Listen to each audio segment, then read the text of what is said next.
Welcome back to the Outlet Podcast with Gabe and Eric. I'm Gabe. And I'm Eric. All right, and so we thought we would talk about what's on the news and what's in everyone's ears and what they're seeing all the time in America, which is the coronavirus. Yep. Because things are really heating up. Definitely. And, it's really on everyone's minds. No one's going outside in California. Yeah. I've been on the I-15, which is a very busy highway normally, and it's just empty. It's empty. It's dead. Yeah. It's crazy. Yeah. There's a lot of fear going around, Eric. Yeah, and, definitely. what do you think about this whole thing? It's pretty serious. Yeah. I mean, I think it is pretty serious at this point. I think that, initially people were either, in the camp of alarmists, right? That they were, over preparing and, this is the end of the world. The apocalypse is coming, one of the, I don't know, forebearers, the four horsemen of the apocalypse is here, right? The plague, right? That's right. Yep. Or you were in the camp of like, oh, shut the fuck up. Like, it's no big deal. Like, we'll handle it. It's no problem at all. Like, it's just a little flu. You guys are overreacting, But I think at this point, it is sort of, it's not quite in full swing yet. I feel like we have not reached the top of the curve of, the number of infections. But we are now really starting to feel the impacts of a pandemic in the U.S., the way we haven't in a long time. I don't know. What do you think? Yeah, well, there's a lot of things to speak of. I think number one is how much money we're losing, right? Because that's what's really important, not the lives of people. Yeah, but exactly. The money. Exactly. We're losing so much money. Yeah. The stock market's been down for like the past month, maybe more. And I've heard it. I've felt it in my own wallet, but there's also been people who have made hundreds of thousands of dollars since the start of the pandemic, excuse me. And I think what they've been doing is they've been buying put options in order to make back more money. And don't ask me what put options are. I have no idea, and I'm extremely confused about it. But people are making a lot of money off this thing, and that's really what's happening. A lot of economies and markets have closed down, like the restaurant market here. Yeah. Restaurants are closed. Yeah. People can't go into restaurants and buy food. Yeah. They have to get DoorDashed. Yeah, definitely. And, that's just one example, but think of cruise liners or the airline industry. So many industries are shutting down because of this thing. And I think that's really where we're feeling it, is in our wallets. Yeah, definitely. But, I mean, I think that, it's during a time of crisis like this, it's really important that, we sort of weigh our priorities, right? On the one hand, having the economy be in good shape and, continue to function in a stable way is to the benefit of, most Americans, right? However, at the same time, I feel like, putting the economy above the the health and the livelihood of the American people could also lead to pretty disastrous results. Like if our only goal is to maintain the economic growth and productivity, we can sort of curtail and ignore the suffering and the deaths of the potentially millions of people that could die. Seriously. And I said that a little bit facetiously. Oh no, of course. I'm just bringing up the counterpoint. So definitely. Well, I understand it. I think people who people's interests are to themselves. So people are only going to, in times of crisis especially, help themselves. They're not really willing to help other people. Yeah. So, that's a big problem. Definitely. Like having this worldwide issue, but also nationwide issue. People are, one way to really slow down this, spreading of the disease, because it spreads insanely fast, is by following government mandates. Well, not really. They're not mandates yet.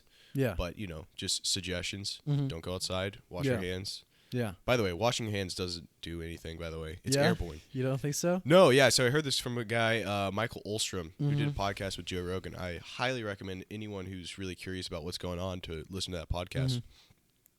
But, he basically said washing your hands is basically this. They've told people to wash their hands as a way to make them feel like they're doing something good by washing your hands, but it doesn't do anything. Yeah. It's airborne. If you're in the same room as another person and the air is circulating, then who's infected, you're in the same room with another person who's infected, then you have a high likelihood of getting infected because it's airborne. Yeah. Just them breathing can give you the disease. Yeah, yeah. So that's why it's so, infectious. That's why so many people are getting it. Yeah. Is because it's airborne. Yeah, definitely. And because of, that way of it spreading, one of the biggest, areas that the government and the institutions that are, combating this disease, one of the biggest areas that they've tried to push against is large gatherings of people, right? Things like concerts, things like conventions, they have all been canceled, shut down, in response to this virus because, having a large group of people all together in the same room is a, hotbed for the, an infection of this disease. Yeah. So I wanna sort of hear your take when it comes to churches and the shutting down. coronavirus. Yeah. Yeah. So I do have an opinion about this. Yeah. Should we put the health and the potential infection of churchgoers above their religiosity, and should we clamp down on the attending of church? Because I read this article that said in South Korea 60% of the coronavirus cases could be traced back to a single church that refused to obey the government mandate of abolishing all gathering, large gatherings of people, and continued with their services, and it led to a widespread of this virus. It's a really complicated issue. Yeah. And I'm glad you brought it up because I was going to bring it up later. Yeah. The short answer is no. Churches should not stop. Catholic churches especially should not stop. Yeah. So the Catholic Church, what we do is we make converts. That's what we do. We want people to get to heaven, and the best way to get to heaven is to join the Catholic Church. And so we bring people into the church. Yeah. Throughout all of history, when there's been a pandemic that was in the Catholic Church's period, we didn't close the doors to the Catholic Church and shut it off. Yeah. We opened the doors. Yeah. Right? And now we're seeing a strange case where the Catholic Church is closing its doors. Right? And it's very much in Italy, where Rome is. And Rome, the Vatican, not Rome, the Vatican, has closed its doors. Yeah, yeah. Pope Francis has stopped giving public speeches. That's right. And this is right during the time of Easter, right? And Easter is the biggest day in the Catholic Church, more so than Christmas. Yeah, yeah. And it looks like we're not going to have Easter Mass, which we haven't had. We've always had Easter Mass probably since the beginning of the Catholic Church's history. Yeah. We've had Easter Mass every single year. And this is a huge deal. If we don't have Easter Mass, we're losing sanctifying grace by not going to Easter Mass. Sanctifying grace is what gets you into heaven. So should we close our doors? No. No. Especially during times of pandemics, because people are seeing that the science and the reason that they've been putting their faith in, their religious nature in, is not providing answers. Do you know what I mean? So yeah. So people are not finding cures for the coronavirus. And so what do they turn to? They turn to God. And so usually in times of pandemics, it's a great conversion phase for the Catholic Church. Yeah. Come to church, pray. It's efficacious. So for us to close our churches, I don't necessarily see as great. And I understand the risks that are involved, but having people come to church and give them somewhat of hope, I think, is more valuable than closing your doors and not giving people hope. Yeah, yeah. No, I totally understand. But I mean, do you see how this is one of those scenarios where, religious people like to say that science is not opposed to religion and religion is not opposed to science, where, religion and science can coexist peacefully and they are not exclusive to one another. But do you see how this is one of those scenarios where they are actually at odds, right? Where science says one thing and the church says another thing, and you're forcing people to make a choice between the two. And instead of following the lead of science, the church is, essentially, choosing its own path, right? Choosing not to listen to scientists, and instead, essentially going against the will of science. Before we talk about that, I think that it's important to sort of distinguish between the Catholic Church's traditions and the doctrines it has upheld for thousands of years, and the will of God, because I don't know. To me, it seems like a just, omnibenevolent God would not, strip the heaven pass, to put it colloquially, of a Christian because they didn't attend church, during a pandemic. Yeah. Right. Yeah. So would God is God really so? I don't want to be disparaging, but petty, right? To say you have to attend church every single Sunday. Yeah. No breaks. No. Yeah. So the response to that would be it's up to the bishop to determine when the layman can go to church. So the bishop of San Diego and also of Colorado and of a few other places in America have said that you don't need to attend church on Sunday. We're closing it down. This isn't a mortal sin because we have closed down the churches. So yeah, that's pretty much the short answer. It's the bishop said it's not a sin. It's not a mortal sin that you don't go to church on Sunday. It would otherwise if there would be no pandemic. Yeah. Keep the Sabbath holy, which is the third something commandment. So that's pretty much the short answer. And of course, in delicate times like right now, things are subject to change. Yeah. Right, especially in the Catholic Church where we have to adapt. But again, the long answer would be we should not close down churches because prayer and doing and praying to God is more important than getting infected. So again, the whole Catholic Church kind of idea is we go to church to sacrifice earthly pleasures to get to heaven, right? And this is just another one of those earthly pleasures. I would say it's more important to go to church every Sunday and receive Jesus Christ in the Eucharist than it is to get infected and die. Yeah. Which is it's a crazy thought, right? Yeah. To put your own life, at risk. For the sake of fulfilling tradition. That's right. That's right. And so we had those people throughout history too. We call them martyrs, right? The martyrs had difficulty going to mass. They had difficulty spreading the word of Christ, and they died for that. Yeah. Right. So there's tons of martyrs in the Catholic Church, and all of them faced some sort of adversity to their religion. Right. That's why they were put to death. And so this would be another time of martyrdom. Yeah. Which is going to church and having the possibility of getting infected, a higher risk, right? Yeah. But it's more important to go to church and receive sanctifying grace in the Eucharist than it is of your own life. Yeah. You see, like that's really what it's about. Putting your life at risk is less than receiving sanctifying grace by going to church. Yeah. Which is a crazy idea. Yeah. No, it seems pretty wild to me. Yeah, but let's look at it from a little bit of a different perspective, right?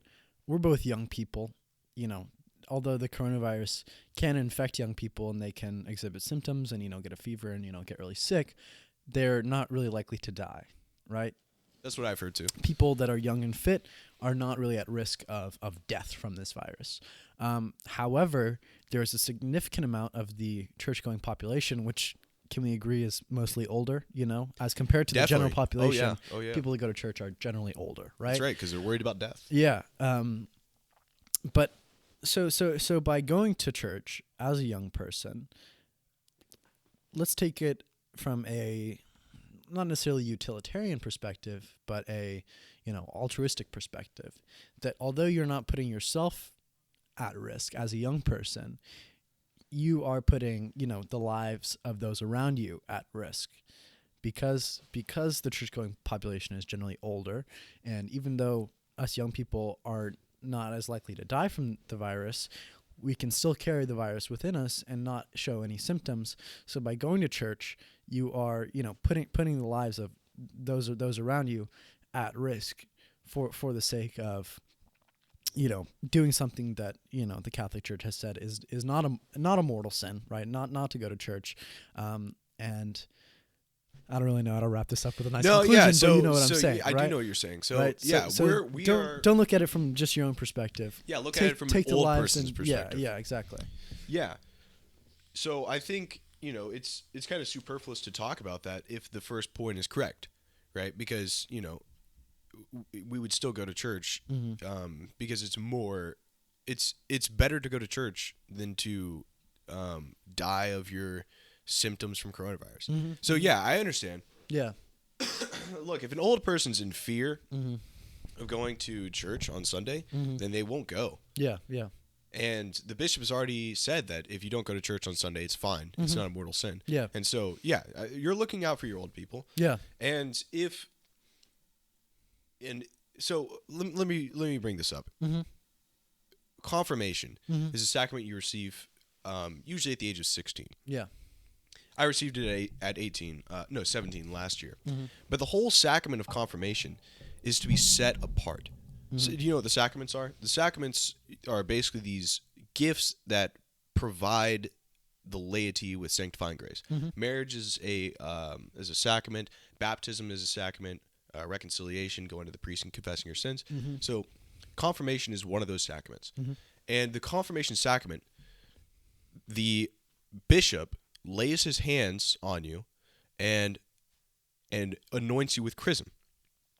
Well, whenever in the Bible someone lays their hands on you, it's symbolic of setting apart something for sacrifice. So Moses would lay his hand on something and set apart for sacrifice. Yeah. And so it's important to bring up the idea of confirmation and the sacrament, because you, as a Catholic, you're set apart for sacrifice, and your life is to serve God at that point. Yeah. And going to Mass is more important than your own life, according to the sacrament. Yeah. And so if you're a true Catholic and you want to uphold Catholic Church's teachings, then you will risk your life for Jesus Christ and worshiping Him. And so it isn't necessarily about what the world wants you to do, which is not spread the disease. It's more important for you to follow Jesus Christ's teachings instead of the world's teachings. Yeah, yeah. Right? And so that's really what we're getting at here. Yeah. And it sucks. Yeah. Right? Like it does suck because more people will get infected, which means more people will die. Yeah. Right? Yeah. But it's fundamental to our religion to sacrifice your life so that you can get to heaven. That's like the central teaching of Christianity. Yeah, yeah. I totally understand that. But so let's talk about iconography and idolatry, right? So in monotheistic religion, there's generally a negative connotation associated with idolatry, right? Those that worship idols are looked down upon as less than those that worship an abstract concept like God. Oh yeah, right? Before you get into this point, I need to apologize for something. Yeah, of course. You had brought up that Christians had been had persecuted Jews. Yeah. And I was like, I don't know. Yeah. Because I didn't know. Yeah. But yes, they persecuted the hell out of them. Yeah. I did some research onto that. We really messed up the Jews. Yeah. We can get into that part. We can get into that point another time. Yeah, no. Thanks for recognizing. Yeah, that. I felt so stupid after I listened back to the podcast. I was like, man, I made a terrible point. I was just ignorant. No, it's totally chill. We persecuted the hell out of the Jews. I'm sorry about that. Yeah. But anyways, no, it's totally idolatry. Fine. Idolatry, right. So I want to sort of, in the light of this virus, right? I think that it's important that, religious people really take a look at, whether their practice of religion falls under the category of idolatry, right? Because it seems like to me, the Catholic Church is officially against idolatry, right? Is that definitely there's a right assumption, right? That's absolutely right. Right. However, it seems like to me, to worship God and to serve Jesus, without idolatry doesn't even require you leaving your house, right? You can be in your room and read the Bible and read the teachings of Jesus and think about how to apply them in your life and how to, use Jesus as a role model and, serve God the way he wanted you to, right? However, it seems like to me, leaving the house, going to church, receiving the Eucharist, right? Praying in front of a crucifix, all of that is in a way, frivolous, that's all stuff that's been tacked on to Christianity and God and Jesus Christ that is not essentially necessary for, the core worship of, serving God and, using Jesus as a role model, and I mean, even churches themselves, right? The idea that in order to worship God and to serve God and to learn about God, you need to go to this special building that's over in the, edge of town, where right? you owe them money. You owe them money, right? And it's got special symbols all over Yeah. it. To me, Yeah. that's screams of idolatry, right? Well, what's the necessity of church, right? Is Yeah. that what we're getting at? Yeah, Yeah. I mean, yeah, essentially, right. Essentially. Yeah, so there's a part in the Bible Mhm. where Peter's speaking to Jesus, and Jesus says, Peter, you are Peter, and on this rock I will build my church. Well, Peter means rock or foundation. Mhm. And so he says, whatever you bind on earth shall be bound, and whatever you bind in heaven shall be bound, right? Which basically means you have the keys to heaven. He was the first pope, Mhm. right? And so he established the Catholic Church Mhm. on earth. And to say that anyone can go home and, worship God, worship Jesus, who is God, and, find their own way of learning about Jesus, while that's good, Mhm. we definitely encourage people to read the Bible and understand the life of Jesus. It's absolutely necessary to go to church as well, Mhm. because Jesus taught of 7 sacraments, right? Mhm. Going back to the sacraments. And each one of those cannot be administered from a lay person. Mhm. So Mhm. you need to receive the sacrament of baptism in order Yeah. to wipe away what we call original sin, Mhm. which is the guilt of Adam and Eve. Mhm. And so that's just one example of having a priest who Mhm. can properly administer the sacraments, Mhm. who's been who has been consecrated by the bishop to administer sacraments. Mhm. Is fundamental to the Catholic Church. So having a good understanding of the Bible and worshiping on your own is super important. That's what we call praying, Mhm. right? But it's also necessary to go to church and receive the sacraments from a priest Mhm. who can properly administer them, Mhm. because you won't receive the necessary graces Mhm. of the sacraments to enter into heaven. Mhm. Or at least that's what we believe. Yeah. So yeah, no, I'm totally encouraging people, if you're at home, especially in this time now when they've basically outlawed churches, Yeah. can't go, Yeah. to really read the Bible and pray. Yeah. Be a Christian 7 days of the week, not just Exactly. one. Yeah. Exactly. Yeah. Yeah, so I mean, yeah, that's pretty much the short answer. I mean, I get what you're saying. All this other stuff has been tacked on, right? Like the priest wearing a fancy robe, Right. And, or the tabernacle. That's where Jesus lives. That's where Jesus lives. Yeah, the candles and exactly. the big crucifix and all that. Yeah. That's all, just been tacked on. Mhm. Well, those are externals. Yeah. Right? It's not the internals. Mhm. Those aren't the sacraments. The sacraments would be considered the internals. But all the fancy equipment that they got, the Yeah. chalice, they got Yeah. the big monstrance where the Pope's Eucharist got is. that big hat. Pope's got a big hat. Yeah. Yep. All that is to lead the people's mind to God, right? Like that's really the purpose of all that stuff. Is Definitely. It's like, why do we have big cathedrals? Right. So people look up. So people And- look up. yeah, Yeah, exactly. Yeah. So there's Yeah. tall ceilings. It Yeah. makes them Exactly. think of God. Yeah. Like there's a lot of externals that lead people's mind to God, Mhm. and it's really been beneficial for making converts too. So, Mm-hmm. when they go into this big cathedral, their mind is instantly towards something divine. Yeah. It's like, yeah. how could human hands make these? Yeah. Like they see a beautiful stained glass window. Yeah. And it makes them think of God because it's so beautiful. Oh yeah. Yeah. Like, so yeah, I mean, having these big churches and having all these externals around is good. I mean, are they necessary? No. I mean, you could just have a priest, Yeah. and you Just could in have any old. But can he be in any old building? As long as he has an altar and has the proper equipment to consecrate the Eucharist, yeah. So we could do it in this garage, right? Yeah, he could do it in this garage. Yeah. Yep, he could do it in our house. Yeah. Yeah, he can go anywhere. He doesn't need a church. Yeah. Okay. Yeah. That's interesting. Yeah. You can celebrate Mass anywhere as long as you have the proper equipment, which is you need unleavened bread, you need a chalice, you need like a tablecloth, a plate, like an altar that usually faces east, because that's what ad orientem means, faces that which faces east. Yeah, so you don't need much to celebrate your own Mass. Yeah. You do need a priest who's validly consecrated. Yeah. So go to rentapriest.com.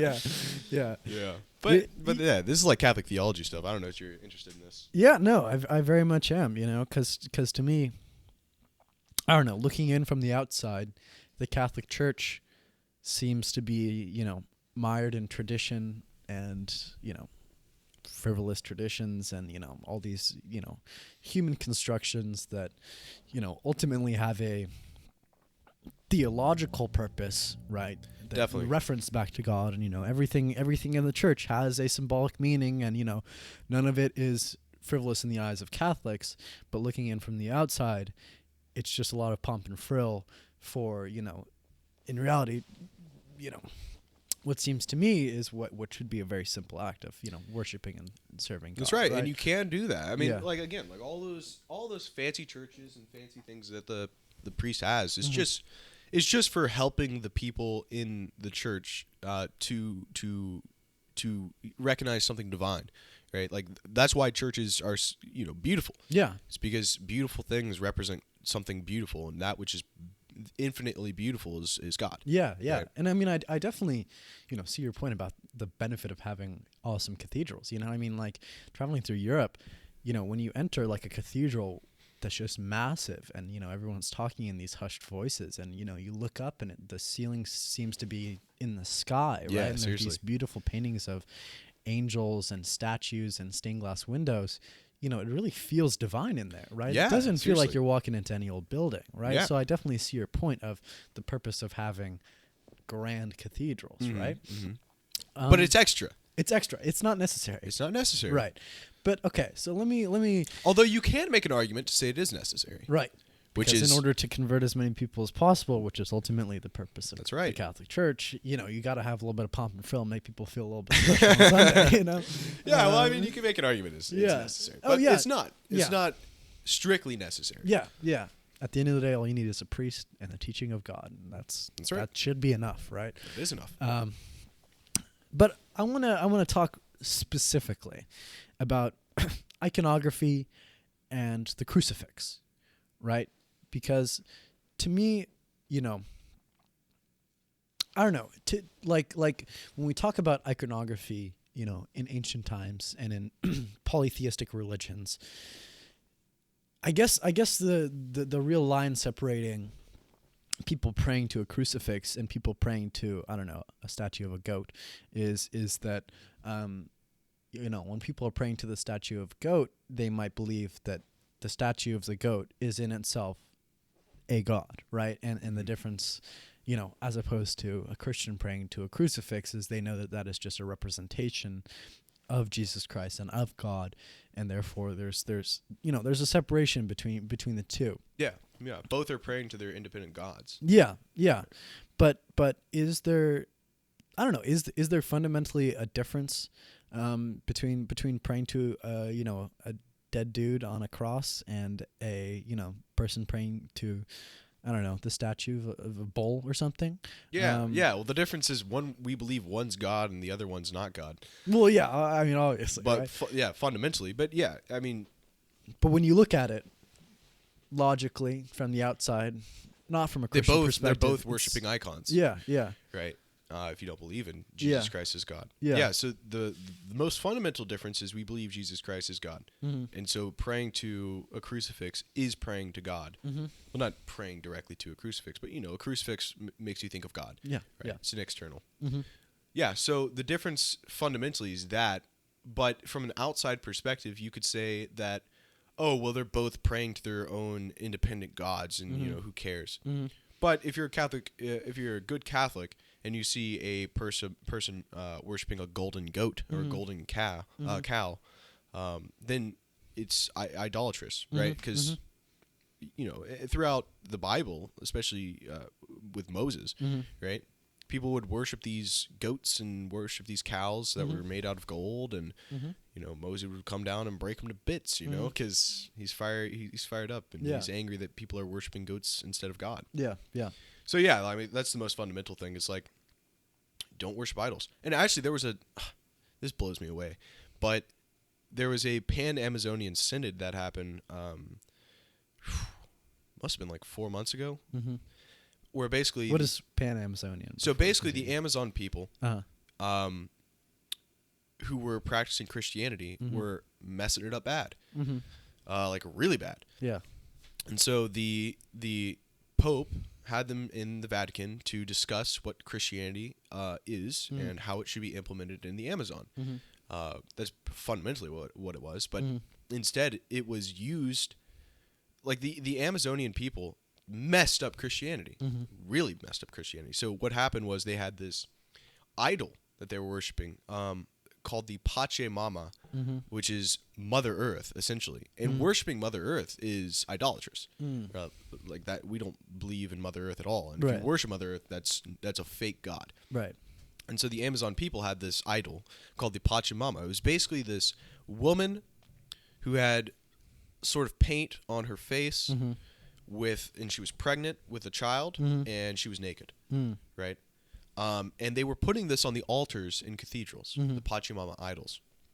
And instead of being respectful to their whatever idols, right? Oh, we need to be respectful. That's their idols. We see that as instantly dangerous, because that's not worshiping God. And not worshiping God is worshiping an idol. And so there's this guy who took the idols from the altars and threw them into the Tiber River, right? Because you can't worship idols, especially in a Catholic church.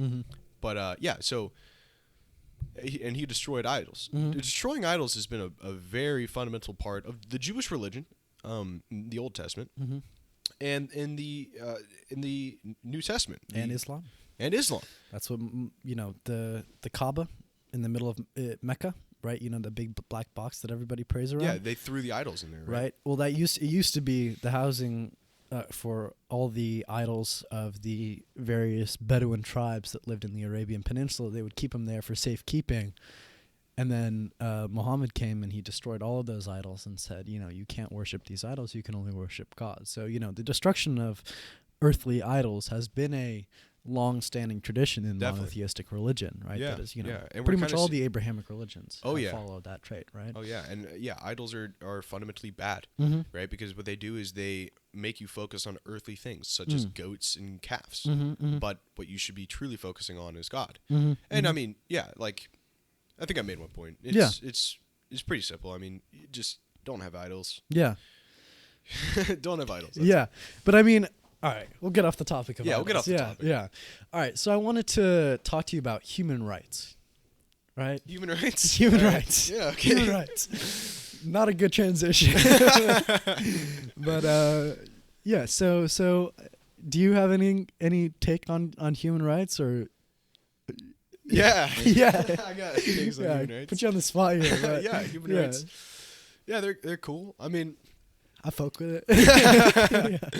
Human rights are fine. Look, we have a Bill of Rights in the United States, and we've been adding to them, right? Like when they were first established, some things were left out, and right, like you can't own other people. You can't. That's conveniently bad. Left out, right? That's right. And then it got included. Yeah. So a Bill of Rights. This is like a really complicated issue, especially with Catholics, because what Bill of Rights are trying to do is it's trying to create a new 10 Commandments. See what I'm trying to say? Yeah. So we uphold these truths, and such as you shouldn't own other people. Like that's pretty fundamental. And all the other Bill of Rights, like freedom of speech, freedom of religion, right? They are all based in some sort of ethic. That we should keep these things true because it helps our society. Right. And they're morally right. They're morally right too. Right. They're fundamental. So they are necessarily good, especially for having a functioning society, having rights. Mm-hmm. Now, I want to be careful because there are some fundamental rights that get used as a way of making progress in a unhealthy way. Mm-hmm. So one thing we could talk about is what happened in Canada with the compelled speech, right? That was used as this is my right to speak in a way that I want. So that was used in a negative light. Can you elaborate on that specifically? So there was a bill in Canada called Bill C-16, which is what Jordan Peterson talked about. Like he fought about that. Yeah. We talked about the whole transgender issue. I don't want to get back on the transgender, it's okay. but it can be used. The Bill of Rights can be used in a way of changing. This is really complicated. Yeah. It can be used in a way that isn't healthy. Mm-hmm. Saying this is my right and you shouldn't impose on my rights. Mm-hmm. Because now all we talk about is this is my right. That's my right to make some progress. Mm-hmm. Well, there are some things that you can't. I'm being very vague about this too. It's okay. We're talking about broad topics. You Yeah, got to be a little broad. vague, right? I'm trying to be as clear it's as hard possible. to tether it down to Exactly. But there are certain. This is what I'm really getting at. There are certain rights that you have that are good. Mm-hmm. Like the freedom of speech is a good right to have. Mm-hmm. We should be able to speak freely and to criticize our government. It's important. There are some rights that can be broadened in a way that's unhealthy because then people can attribute my using of compelled speech or you having to use compelled speech to address me in my preferred pronoun. And if you don't, it's punishable by law. I don't see that as good. So the Bill of Rights are good if they're followed strictly, not loosely. And if you start broadening the Bill of Rights, then what ends up happening is you find justifications for things that aren't fundamentally good for the people. Do you see that? Yeah. I understand what you're saying, right? That rights can't be expanded willy-nilly, because of the behest of a minority, right? But so I want to take it all the way back to what rights are fundamentally, right? I mentioned this on a previous episode, but our society has been constructed on a foundation of collective myths, right? Things that are not, tangibly true, that have no real connection to, the things that exist in the physical world. However, they exist because they exist in our minds, and because we collectively believe in them, they have an impact on the world, and they steer the way the world goes. Yeah, like right? Archetypes and things. I mean, even or memes, memes, or even things that are as seemingly concrete as companies, right? I mean, I'll use this example again, go over it again, because I think it's an important point to make. Is what is Coca-Cola fundamentally? I mean, the easy answer would be, well, they're little cans of Coke, right? Yeah, they're a beverage company. Beverages, right? That's what Coca-Cola is. The curly white script on a red background, that's Coca-Cola, right? But if you strip away the cans themselves, right? If you take every single Coke can in the world and you destroy it, would Coca-Cola still exist? Well, I would say yes, because, you and I believe, and most people in the world that have access to, the market believe, Coke is, a fizzy little brown drink, comes in a red can, right? And as long as that belief is still there, the Coca-Cola Corporation can still produce these cans and sell them, right? And so the myth of Coca-Cola still exists. But even if it doesn't exist concretely. Right, exactly. And you can strip away all of the production facilities and the logistical supply lines of Coca-Cola. Coca-Cola can sell all of its factories. It can fire all of its employees. It can, sell all of its distribution centers and its trucks. Yet Coca-Cola would still exist because it exists in our minds, right? They can always buy new production facilities, Yeah. hire new employees, and Coca-Cola would still exist. And then, it comes back to, well, it's the branding, right? It's the logo, and that's what exists concretely in our minds. However, Coca-Cola could change all of that, right? Coca-Cola could say, hey, we're switching our color to blue, right? We're not red anymore. We're blue, right? And, we change our script from this curly cursive to, bold, thick lettering, right? And, might not look as good, but now that's what Coca-Cola is, right? So they can change that. However, Coca-Cola would still exist in our mind. Yeah, it would exist in a different way, though, right? Right. It would exist in a different way. However, it still exists. The myth of Coca-Cola would still be there, right? So our world and our society is a collection of these collective myths. That's right. Right. That because we believe in them, they exist in the real world, right? And you can strip away all of the physical representations of one of those myths. However, because it still exists in our minds, it still exists in this world. That's right. And it manifests in the world. Exactly. Right. So that's what collective myths are, right? Yes. And there's a lot of things that are collective myths like that. Yeah, like the hero myth, or even tangible things like countries, right? Yeah. Governments. Having borders, right? Those are things that, because they exist in our minds, they're manifested in the world, right? That's right. And you see them all the time. All the time. They come up all the time. Right. And when you look at the world through this perspective, it can really be enlightening in a way, right? That all these things that are in our world are not as concrete as they seem. In fact, they only exist because we believe in them collectively. That's right. Like the idea of money. Money, perfect example, right? Yeah. The only reason money has value is because we all believe it does, right? Exactly. If we all started believing tomorrow that $20 isn't worth $20, instead it's worth a penny, right, then the American economy would collapse. Exactly. Instantly. And all of a sudden we just have these little slips of paper that we don't know what to do with, right? Yeah.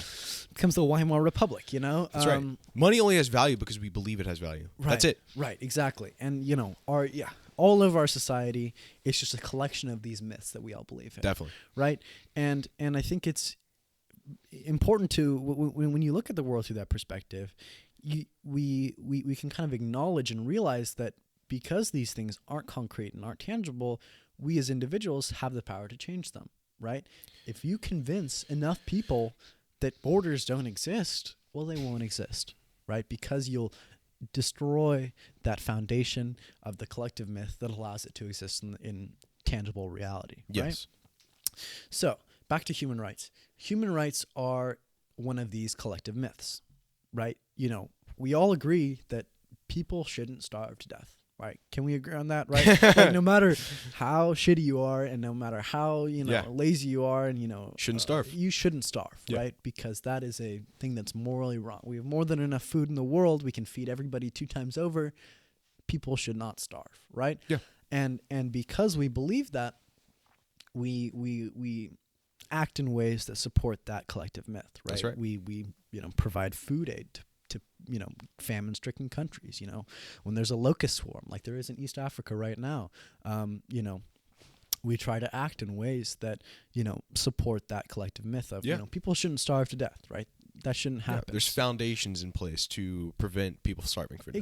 Exactly.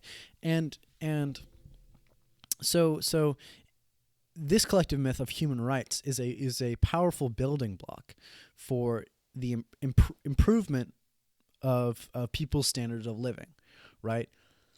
By taking, I'm just trying to figure out how to word this, right? Yeah, it's complicated. All over the world, there are people that live in absolute poverty, right?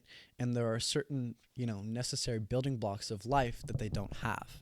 Clean water, shelter, food are the most basic, right? Yeah.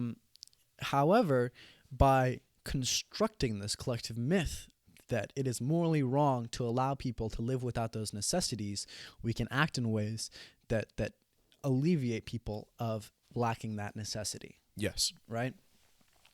So, to me, human rights are a powerful building block for the alleviation of poverty, the alleviation of suffering that we see on such a wide scale in this world. So, by that logic, human rights is a powerful vehicle for improving the lives of others. Definitely. Right? And by expanding human rights in a quantitative way, right?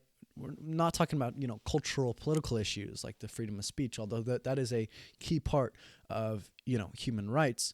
If we focus on, fundamental, concrete realities of people's lives all over the world, we can work to expand human rights and therefore alleviate the suffering of people that don't have the necessities for life. That's a very good point. So I think what we're really getting at is what should we value more, the collective or the individual? Because that's what we're really talking about.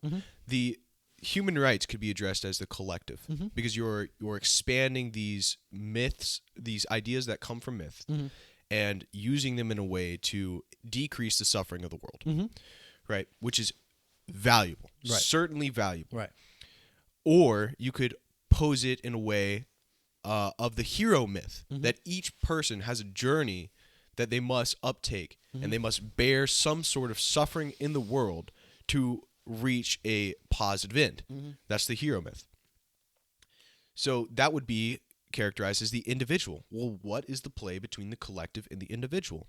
I think it's healthy. I think there needs to be a perfect balance between the two in order for these things to exist. You have your rights, but you also can't reliably live your life purely based on your rights.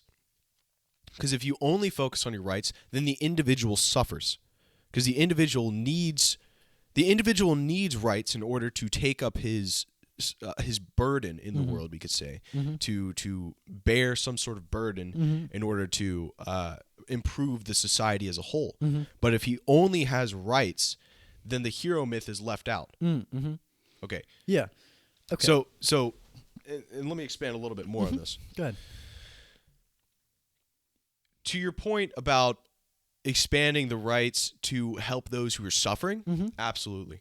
Absolutely. There are people who are starving, who don't have clean water. Yeah. Okay. Should we in this country? We're not just talking about, especially in Africa too. Yeah. Yeah, around the world, there's tons of people who are suffering from the most basic human necessities. I mean, millions and millions of children go to bed hungry every single night in the wealthiest country in the world, right? So by, upholding this myth that children shouldn't go hungry, right, we can alleviate that unnecessary suffering, right? That can be such a burden and such a pain to the people that are on the lowest rungs of our society, right? Sorry, continue. No, absolutely. No, that's a perfect point. Yeah. Like, there are many rights that are fundamentally good in everything that they do, right? What is important to also mention is that rights can be a double-edged sword, because when all you focus on is my rights, this is my right to speak in whatever way I want. This is my right to own a gun. What suffers is the implications of those rights, right? Because it's hard to take something that's been gifted to you, such as your freedom of owning a gun, and using it in a way that says, well, people are dying every single day from these guns. It's your right to own a gun, but there are some stipulations within that right, right? That's where that's the central problem with human rights, is that the implications of those rights can somewhat be misrepresented and can be changed in a way that's unhealthy. Right. There are always negative externalities that are associated with That's right. giving stuff away. That's right. So you have the freedom of speech. But if I went down a street in the South or in a very popular black neighborhood and just started calling all these people the N-word, I should expect to get beat up. It's my freedom of speech, but my implications were harmful. Right? Especially to myself and to the people who heard it.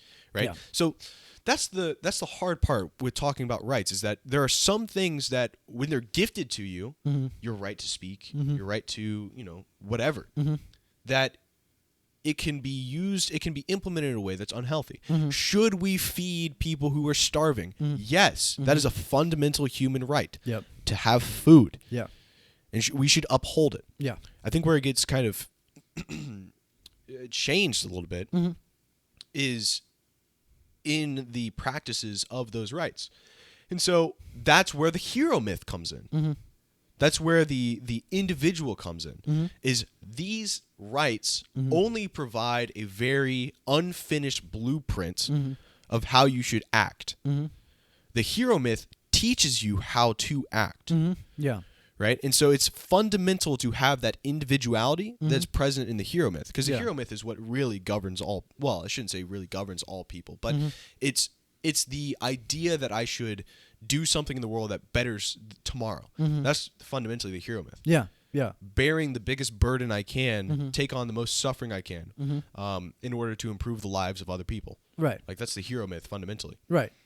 But do you get what I'm trying to say? Yeah, no, I vaguely. But can you elaborate on how they are at odds? Because it seems to me like implementing, fundamental human rights that provide a safety net for people would be an example of the hero myth. People undergoing suffering and, affluent people putting aside their personal wealth and their personal enjoyment for the betterment of the lives of others. To me, that is part and parcel of a hero myth. That's part of the hero myth, right? Yes. Making sure that the future is better for tomorrow, making sure those kids don't go to bed hungry, making sure they have a good education, right? And putting aside your own personal wealth and your own personal enjoyment for the purpose of that seems to me to be a perfect example of the hero myth, right? Yeah, definitely. So they're not at odds with each other. They need to work together with each other. But what it seems like today, the only thing that's being pushed is your rights, because rights are given to you, and it's easy to follow rights, but it's not easy to bear a big burden. And so when you have too much rights, you become lazy, right? Because I have all these rights, the right to speak, the right to own a gun, just go down the list. There's tons of rights that you have. But they're not at odds with each other. They should work together. People need to be fed. And so I'm going to be the individual that takes up the burden of trying to feed millions of people who are starving. That's where the hero myth comes in. So they need to work together in order to function. And if you just have an individual, right, or the hero myth, then there's no foundation. You need the rights as a foundation to guide the hero. And I know I'm speaking in vague terms. It's not very clear, but yeah, no, it's a vague conversation. It's a vague conversation, yeah, but again, they're not at odds with each other. Rights are fundamental, or at least having some sort of ethic, because that's what rights are, is an ethic. Yeah. To really guide a civilization. And yes, rights are good, but I think where where rights go wrong is it puts too big of an emphasis on the collective. So I'll give you an example. So there was a person who in New York, and they were walking down the street, and a person came out and stabbed them. This happened in like an apartment complex. There was a bunch of apartments around them, and a bunch of people saw it, but they didn't want to get involved because everyone saw it. They could look around, and there are people looking out their window because this person was screaming, and they all saw it, and they didn't want to get involved. They all didn't want to get involved. So this lady on the street is dying because she's been stabbed, and she's crawling to a stairwell in this apartment complex. A person opens the door, looks at her dying, and then closes the door. Right? And so the collective, these people, all saw this person getting stabbed. No one did a thing because they figured, oh, you know what? The next person will do something good. The next person will do something good. Yeah. And the lady ended up dying, although there were so many people who saw it and could have helped. Yeah, yeah. So I see that as a problem with the collective. These people all saw that someone was dying. We could say that person was dying, was a starving child in Africa, but none of them did anything. Yeah, yeah. Right? I think that's the problem with rights, is that all these people are comfortable. I all have my rights. Rights make you comfortable. But when you see something that's dying, it's fundamental to have the hero myth, which is someone's dying, I need to save them. That's fundamentally what it is. In order to address the problem of a dying person or starving child. Yeah. They have to work together. Does that make sense? I mean, I'm having trouble seeing your connection between having fundamental rights and people having those rights and acting in immoral ways. I don't really see that, having rights and, being provided these rights really encourages people to not fulfill, their duties as a member of society. Yeah. So we could say, so let's go back. Let's figure out where the hero myth actually came from and what it's truly about. So one fundamental hero myth would be Jesus Christ. He is the hero myth. He bore the suffering of the world and died for it. He preached something that was good, which is, treat others the way you want to be treated. And he tried to heal the sick. He tried to cure the demoniacs. He tried to do a bunch of things that were fundamentally good. And he died for it. So he bore suffering, right? He bore suffering. Well, that's what we're supposed to do as individuals, is we're supposed to bear suffering, right? So I should go out and provide food for sick people. Or not sick people, for starving people. I should help the sick, try and help them. That's where the hero myth comes from. It also comes from like 100 other cases too. Right. But, that's just the example that I know is Jesus Christ bearing suffering. Well, if you're only taught rights, you're not taught the hero myth. And so there's no implementing the rights without having the hero myth working with you. So if you're only given rights, which tell you these are certain things that I possess. Well, who's going to teach you how to implement those rights around the world? The hero is. And so they have to work together. Is that a better example? You have to bear suffering by spreading those rights that are fundamental that you already have, because not the whole world, well, I shouldn't say the whole world. America's kind of an anomaly with its basic human rights. I mean, Europe has it too, but Africa, China. Well, China, I don't know about China, but Africa for sure. Yeah. They don't have those fundamental rights that are written down, and so you have to. Well, plenty of them do, and it's just not implemented, as is here in America too, right? Well, you think it's not implemented in America, the basic human rights? Yeah, I mean, it says that everybody has the right to, what is it? The right to life, liberty, and the pursuit of happiness, right? Yet I see that, hundreds of thousands of people are killed, innocent people are killed, because of causes that are, outside of themselves, To me, that's not an implementation of the rights that are, written down in the Constitution, I'll give you some examples, right? Innocent, unarmed young black men being murdered by the police, right? We talk about that a lot, right? But I feel like that's one clear example of, those rights not being fulfilled. People get diagnosed with cancer and they are required to pay $10,000, $20,000, $30,000 for a chemotherapy treatment, right? And they just don't have that money, so they choose not to be a burden to their family, a financial burden to their family, and instead just die because they just don't have the money to treat their cancer. To me, that's an example of us as a society not fulfilling the basic fundamental human rights that we have laid out in our Constitution. So a question. Yeah. So how do those human rights get implemented correctly? Right. So it takes an individual, right? Well, yeah, but the key part of the collective myth, right, of human rights is that it's a critical mass of individuals that believe in this thing in order for it to be implemented. And not only just believing in it, but acting and voting in ways that implement it in the real world, right?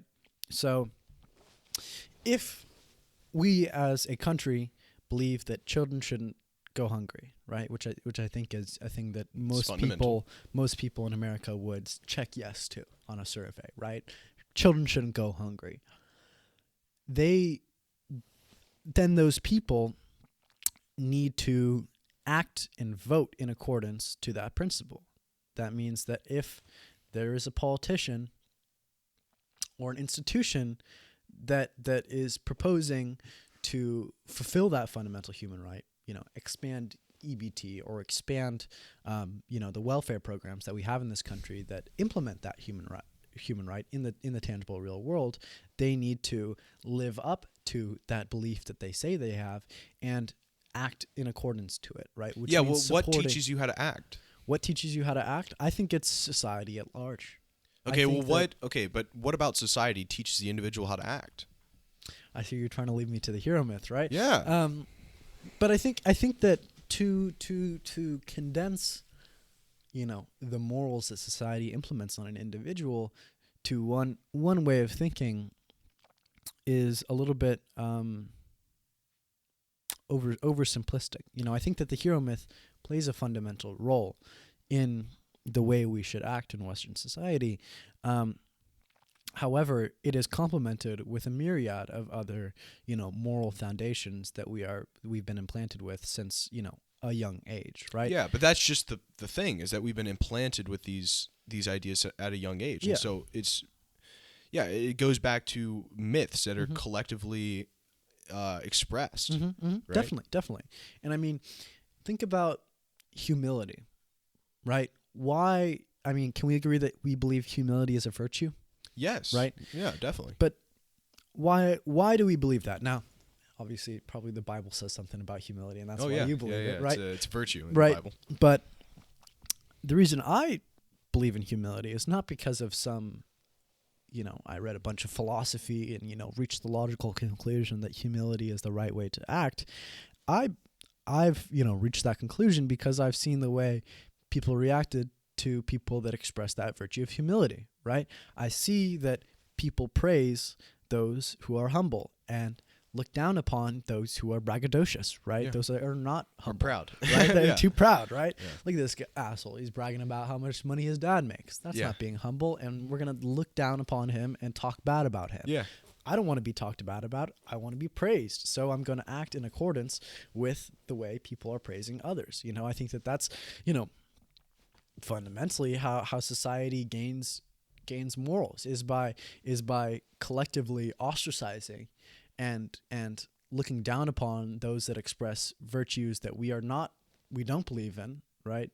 Like being proud or being braggadocious or being greedy, right? We look down upon that and we talk bad about that. And because we as individuals don't want the same thing to happen to us, we try to express the virtue that people praise, right? People praise being charitable. People praise being humble.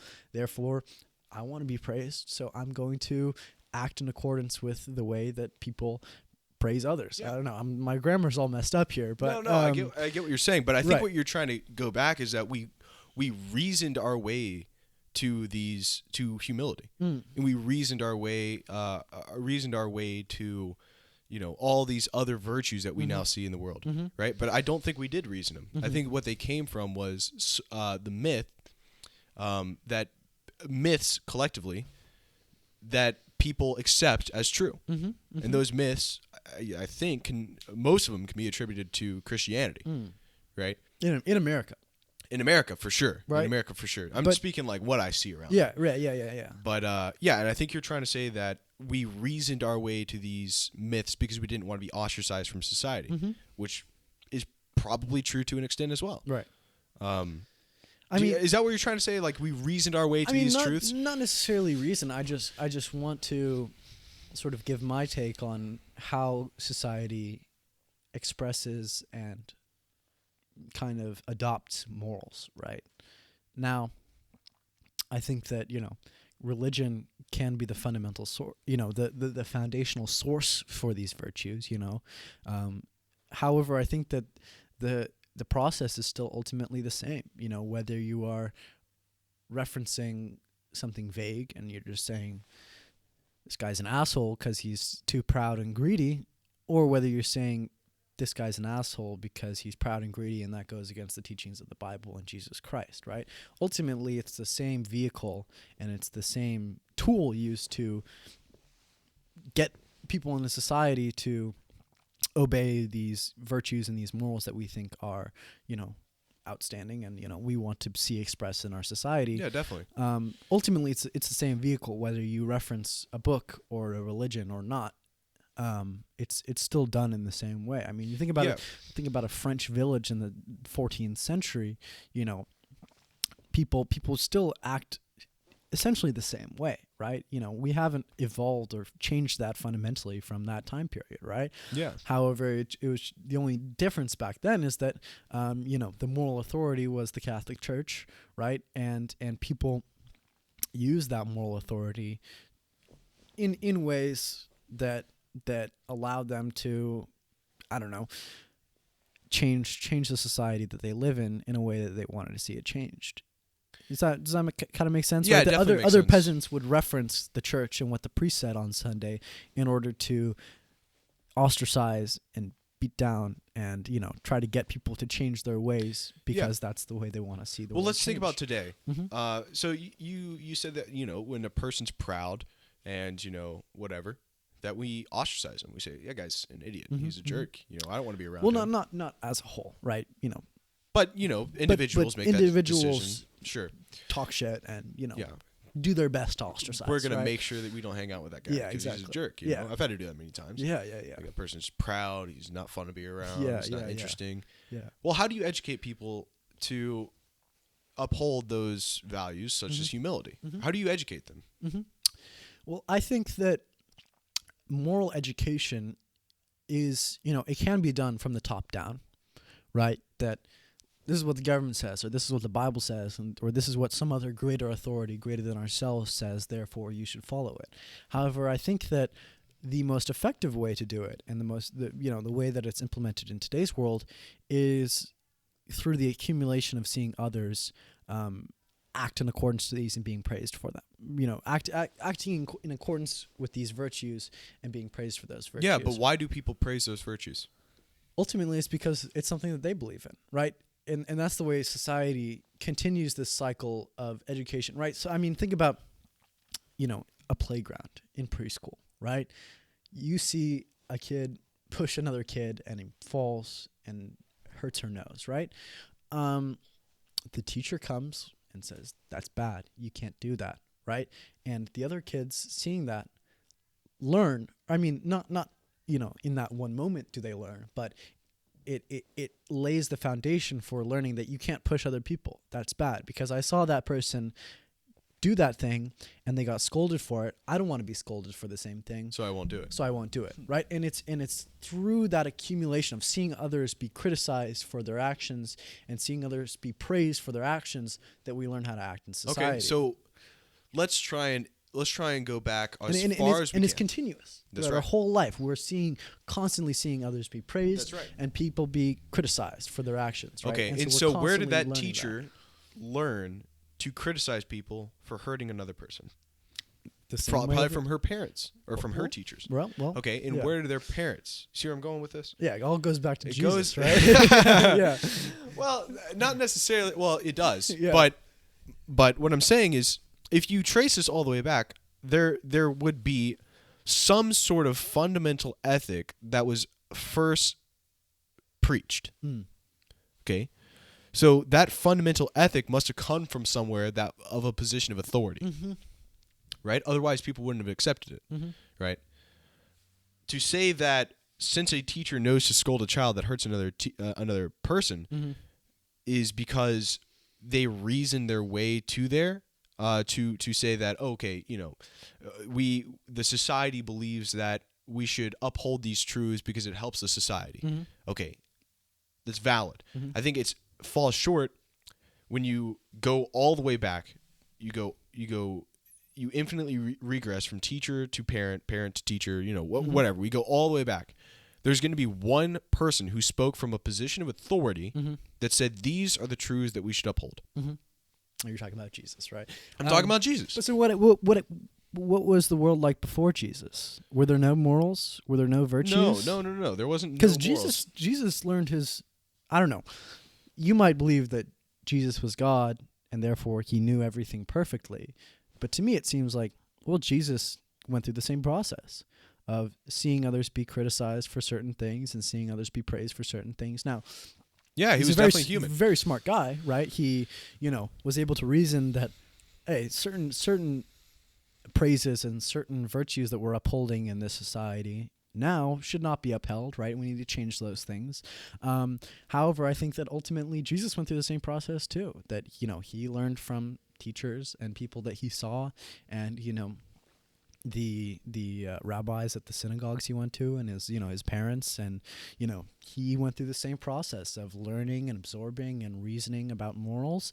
And I think that it's not something that can be traced back to one authority, because it's a process that's always being tweaked and always being changed, right? I mean, yeah, certainly it's being changed, but there are certain fundamental truths that the things that change are based off of, right?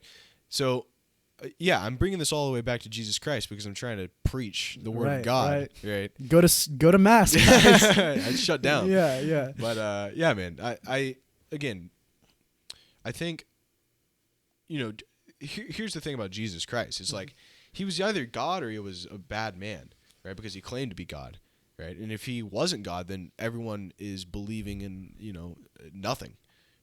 He died. Yeah. But, we believe he resurrected, and we do believe he's God. So he's either God or he's a bad man. So I don't think that's exclusive. I think what's the other alternative?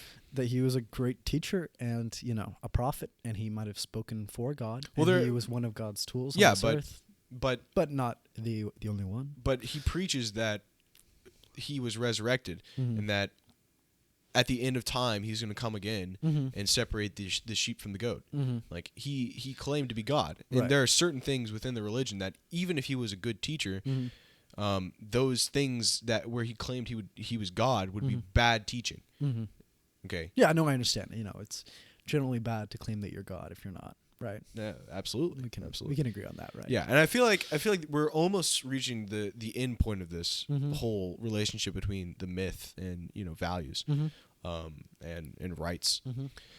But kind of moving on, I feel that when we say that there are certain truths that we uphold in our society, such as you shouldn't hurt other people, right, and you should let people speak freely. I'm speaking about the West right now. Those truths can be traced back to some sort of authority, right? Some sort of person who spoke saying that these are the truths you guys should uphold. And it collectively was agreed that those are good, those are things that we should uphold, and we'll implement those. I think those values come from Jesus Christ, especially in the West. We should be humble. Okay, that can be traced back to a teaching of Jesus Christ. We shouldn't be prideful. That can be drawn back. That can be traced back to a teaching in Jesus Christ. I think what our society in the West, which is falling away from those sorts of ideas because we're becoming increasingly secularized. When it was first established, I think those Bill of Rights where the founding fathers made can be traced back to this universal ethic that was agreed upon by everyone. Well, not everyone, but agreed upon by their group of people that said we should uphold these things. And I think those ethics come from the Christian teachings. And I don't think you can reason your way to those teachings.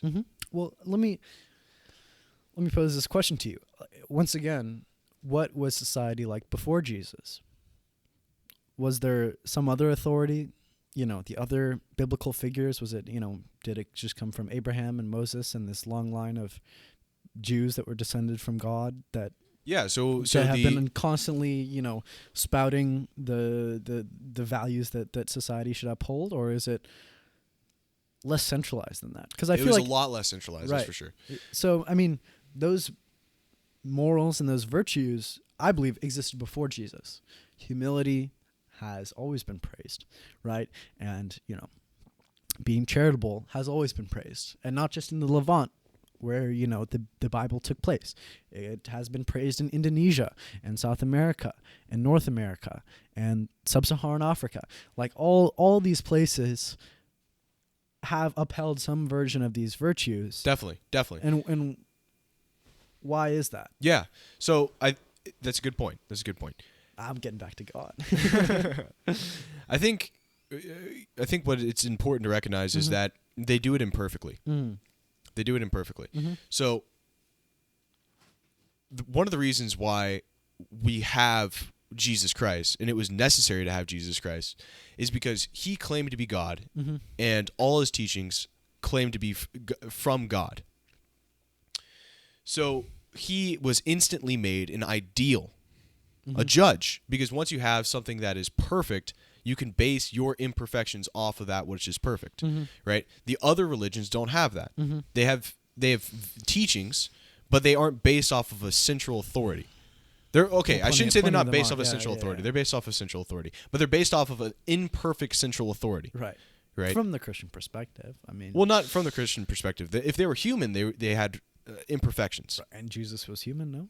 Jesus was human, but he was also claimed to be God. Right. Which is the important distinction. Because when you have a person who claims to be God and human, then all that he does as a human is perfect. And so now we can base our life off of something that we believe is perfect.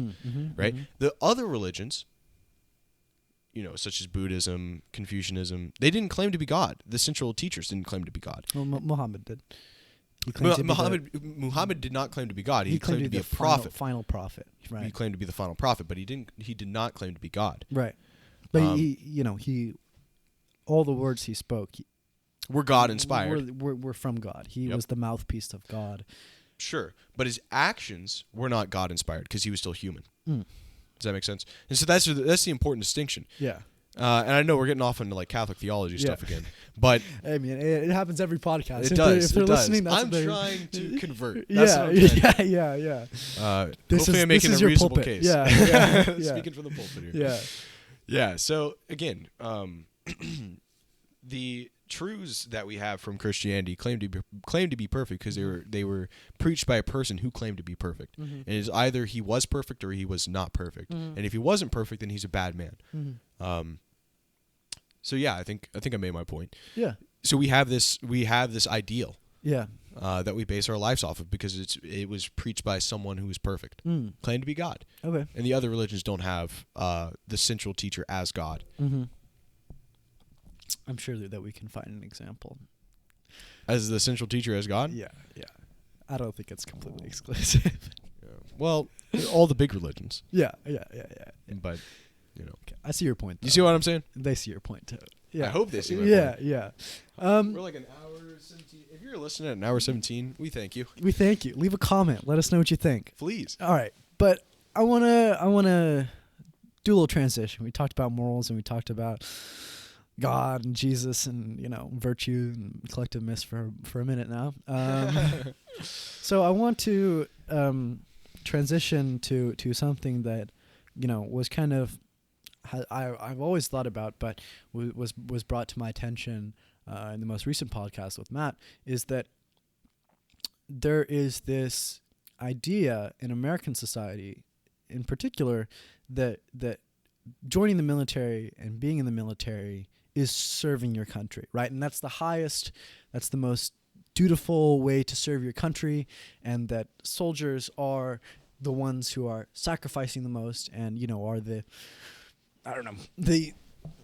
patron saints of our country, right? They should be upheld at this high standard, and, they're the ones that allow America to exist as it is, right? Yes. And I want to sort of talk about that idea, right? Because it seems like to me we are now in a crisis that we haven't faced in a very long time. Not since the, influenza epidemic in the 1920s have we faced a pandemic that is as widespread and as destructive as the one we have now, right? And I want to take a moment to really look at and evaluate the idea of who is serving our country. Because to me, it seems like it is nurses and doctors that are serving our country, right? Yeah. They are the front lines between chaos and civilization. And without them, America as we know it would cease to exist. Definitely. To me, it seems like at this point, the greatest threat to American civilization is not military invasion, right? No country in the world poses a threat for, directly invading America, toppling the government, and installing a puppet government. Not one country in the world has the power to do that. Yes. Not China, not Russia, not any of our geopolitical enemies abroad. But disease has that power. Widespread pandemic has the power to undercut the foundation that American society is built on. And I think that in this time of crisis, it's time for the American people to really look at and evaluate who is serving our country. Is it the soldiers who carry guns overseas, or is it the people here at home that make American life livable and productive? And I want to not just talk about nurses and doctors, although I think they are, the paragon of that virtue of serving the American people, but also bus drivers, truckers, cashiers, people that stock shelves. Those are the people that in this time of crisis are necessary to maintain our way of life, right? Yes. Without them, everything would collapse. And I think that, we don't uphold that virtue in American society, that we don't value the work and the lives and the suffering of those people that are the true people that serve our country, right? They are the ones that are really the line between chaos and stability, the line between anarchy and the world we live in now. Definitely. And without them, the American way of life would not exist. Yeah, right? yeah. So the coronavirus, you could say, is the greatest national security at this point, by far. Yeah, by far. And another thing, the doctors and nurses that you mentioned, they are on the front lines. Yeah. But the difference is they aren't just soldiers, right? Because we have a lot of soldiers. We don't have a surplus of doctors and nurses. They are like the secret service or the like the specialized forces in America. They're like the Navy SEALs at this point because there's so few of them, right? So instead of just them as soldiers, right, this is kind of an analogy. They are like your Navy SEALs because we don't have many doctors and nurses, especially not enough to really handle this whole coronavirus thing. So yeah, I completely agree with the assessment that who's really sacrificing the most right now, the patron saints of the country. Yeah. It's the doctors and nurses now. Yeah. So back onto this whole coronavirus thing, I thought I'd bring up an interesting point, is that more people are going to be needed to be hospitalized from coronavirus than we do have beds in the country, which is a scary thought. Yeah. And it seems like America is very ill prepared for this whole addressing the coronavirus. Right. The more that I hear about it, the less I think we are prepared for it. Here's another thing. There are, I think, 162, or at least this was what Michael Olstrom said, who is a very, he basically studies pandemics, said there's 162 diseases, I'm sure there's more, but diseases that are actually prominent that need actual medicine in order to keep you alive. Certain drugs that if you don't take, you die. Well, the majority of those drugs, we don't have a surplus of those drugs in America. We actually get most of those drugs that keep you alive from other countries. The majority of them come from China. Okay, not only are people going to die from coronavirus, but people are going to die by not getting pills that we run out of that strictly keep you alive if you take those pills. Now that just blows me away. All right. Talk about a national security threat. Talk about a national security threat. And another thing, I think it's 50% of the equipment that we get for preventing doctors and nurses from getting infected, like, those big suits that they wear, the masks that they wear. 50% of them come from Mexico. We don't have them. I think it's Mexico. It might be another country. But they come from some South American country or Central American. But we don't have them stockpiled. The more I hear about this whole coronavirus thing, the more I think America is completely underprepared to deal with this whole issue. Yeah. So, and what can that be addressed to? Yeah. I think it can be addressed. I think not addressed. I think where can the problem be? Who gets the blame? Who's the root of the problem? Who's the root of the problem? I think it's bad business practices. Right? Or just the fact that we have a private healthcare system. I think that, capitalism is structured in a way that the ultimate goal of companies is profit, right? And when that is the ultimate goal for every level of the healthcare system, well, of course, we don't have enough hospital beds, because why would a hospital have an extra wing just in case? That's not profitable, right? And they are, prepared to cut costs and raise prices wherever necessary in order to maximize their profits. And that's the same with drug companies, right? Why don't we have all of these pills stockpiled just in case? Well, because they want to make a profit, right? So they're going to sell them for as expensive as they possibly can, and they're going to, produce as little as they possibly can to meet the bare minimum requirement of the people that need these pills, right? Yeah, that's a super interesting point. Right. So why don't we have these pills stockpiled? It's because of profits. It's because of profits, right? So when you add profit into the system that maintains America's health, it is going to not be prepared for a crisis like this, right?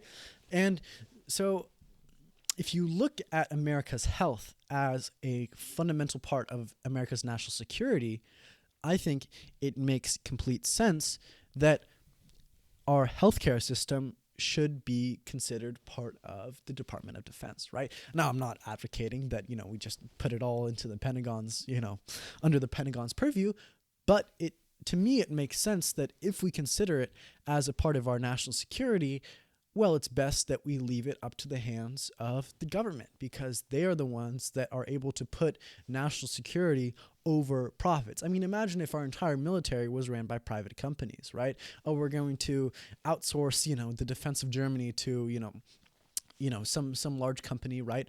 Obviously, they're going to cut costs as much as possible. They're going to, withdraw as many troops as possible, make sure that the costs are as low as possible, and charge the government as much as possible, right? That's sort of what we're seeing in our healthcare system today, is that it's a cadre of companies that are in there to make profit and not to protect the health of the American people, not to protect our national security. So, and at this point, they have failed their job. Their job is to keep America healthy, and they are not doing so. Yeah, especially because they don't have stockpiled pills. No. Like, I don't think people understand how serious that is. Mm-hmm. People need certain pills to survive, and we don't have them. And most of them come from other places. Mm-hmm. And when they run out, we can't get them. Yeah. Because they're coming from places that are infected. Yeah. Like, it's just thousands of people are going to die just because of the American healthcare system. Yeah. So I think that now is the time to take a serious look at the way we do things in this country, right? In these times of crisis, there is great opportunity, right? We don't have to submit to the pharmaceutical companies and the private insurance companies and the private, interests that run our healthcare system. In this time of crisis, it's time for the American people to take a hard look at the way we do things and seriously question if it's okay to simply be reactive to this sort of crisis. If it's simply okay to allow thousands of cancer patients to submit to their disease and just die because they don't have enough money to pay for treatment, right? Now is an opportunity for us to reevaluate this immoral system that has been in place for so long. And, our electoral system now is not really providing many outlets for that change. Neither party demands the change of this unjust system. So I think that, the American people need to make their voice heard, right? Yeah. Over half, something like 60% of the American people believe in Medicare for all. They believe that we should have a universal healthcare system, that should be a fundamental right of all Americans, right? That no matter how much money you have, no matter, how wealthy your family is, you should be healthy, simply because that is something that is fundamentally right to do. Yeah, and the arguments against it, just kind of bringing up a counterpoint. Yeah, come here. I'll lay it on. I'll lay it on. Yeah. The counterpoint is, well, we suck at the DMV. Mm-hmm. The DMV sucks. No one likes going to the DMV. It's government run. Okay, if we privatize healthcare, or not privatize, public. We make it public. Sorry, Nationalized. Yeah. If we nationalize healthcare, it's just going to be another DMV. Right. But now I can't get a heart transplant. Mm-hmm. Because they don't have the proper papers or something. Right. So that's kind of the counter argument. Yeah. Bureaucracy in America has always sucked. Mm-hmm. What's going to happen if we make it to healthcare? Yeah. Well, so I think that it's important to look at the electoral incentives behind a universal system. When everyone in America is being treated by a universal system, right? Everybody looks to this institution for their health, right? They go through it for surgeries, they go through it for prescriptions. Everything that is health related goes through this institution. That means that every single American has the incentive to improve that system, right? Everybody wants shorter wait times. Everybody wants, better doctors, better service, better hospitals, because that is just something that's a fundamental thing that humans want, right? People don't like waiting in lines. People don't like, waiting months for their heart transplant. People just don't like those needless bureaucratic things, right? So if that's a desire for all the American people, then it is in the best interest of politicians in Washington to fulfill that interest, right? That means both parties will be vying for that position of, we are the patrons of this system, right? We're the ones that are going to, make it more efficient, make it better for the end consumer. We're going to be the ones that, are, making your pills cheaper, making it easier for you to get the drugs that you need, making it easier for you to get the service that you need, right? So both parties are going to be vying for that position of the party that is improving our national healthcare system, right? Yeah. Nobody's going to be, neither party wants to be the party that is cutting budgets and making those lines longer, because every single American will not like that, right? So because we have an electoral democracy where both parties in place want to please the American people and do what is best for them, well, not directly, but, please them electorally and get their votes, both parties will be incentivized to improve that system as much as they can, right? Because, the DMV is an inconvenience, right? Nobody likes the DMV, right?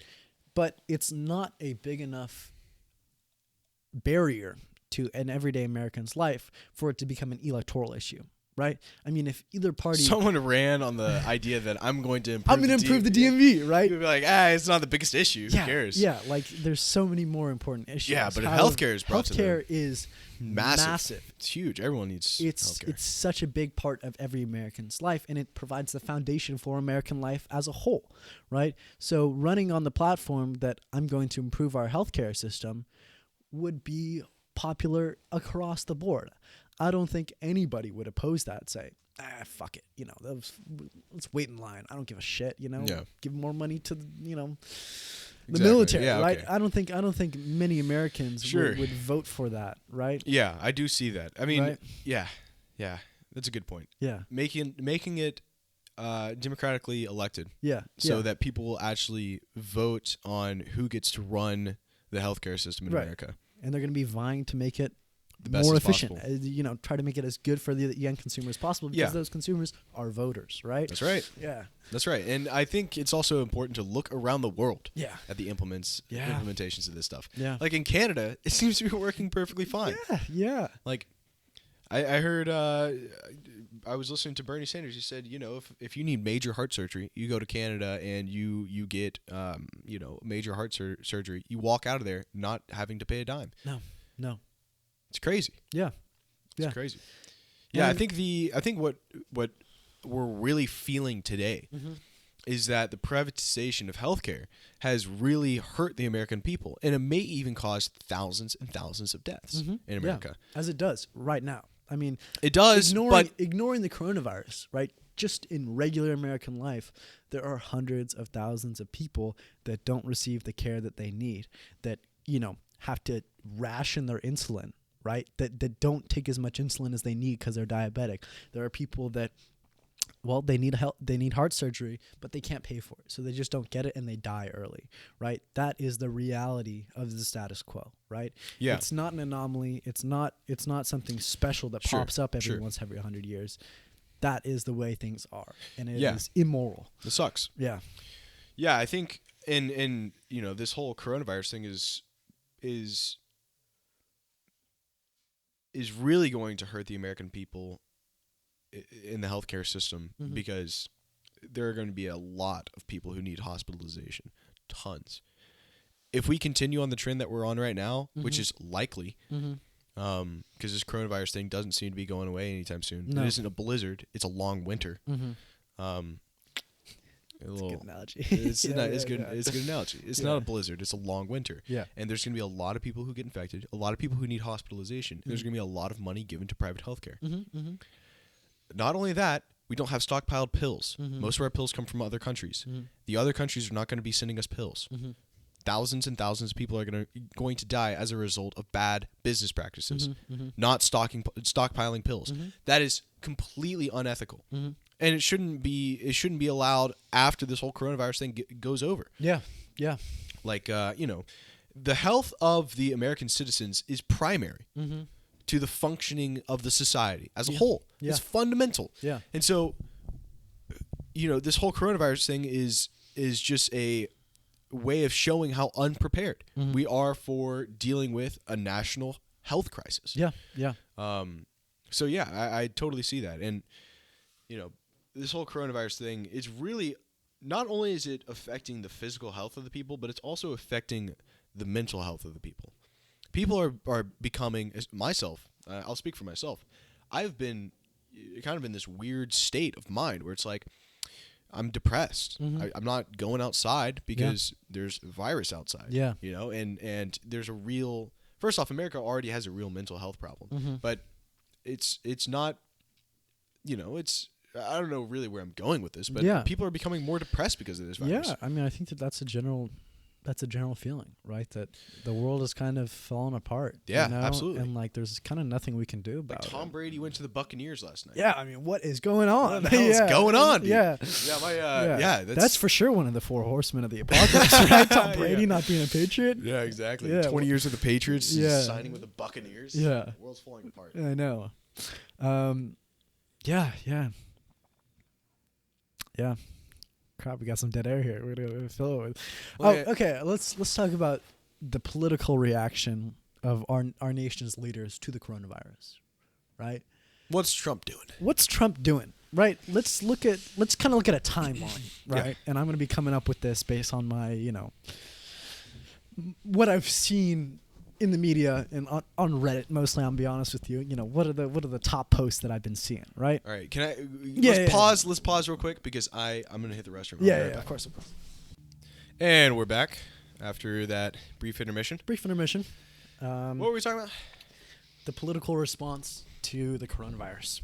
Yeah. Right. Do you think it's been good? Do you think it's been bad? Overall, I think that. Well, I'm not surprised. I think that our ruling party right now, the Republican Party, is, well, it's designed to reap profit for Republican politicians themselves, as well as wealthier Republican donors, while maintaining power, right?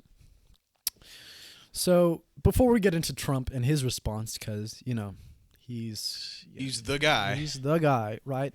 Let's talk about the responses of other Republican leaders, right? So as the coronavirus situation was developing, the Senate Intelligence Committee was receiving constant briefings from the CDC, from various national security institutions, about the severity and the impact of the coronavirus, right? And in response to these briefings where they said the coronavirus is going to be very serious, it is going to have a serious impact on the American people and the American economy, those Republican senators that had received those briefings and received that news from our intelligence communities and from the CDC, to the public, lied, essentially. They said, there's nothing to worry about. We've got it all under control. It's not going to be that bad, right? That was their public-facing statement, was undermining the problem that they knew was a problem, or, diminishing its severity. However, in private, they sold off millions of dollars worth of stocks. Did they really? Yes. There's a senator named Richard Burr, who is on the Senate Intelligence Committee, who sold $1.72 million worth of stocks about a month ago when he was briefed on the severity of the coronavirus outbreak, right? And he's not alone. Isn't that insider trading? Oh my goodness, that's right. Insider trading. That's right.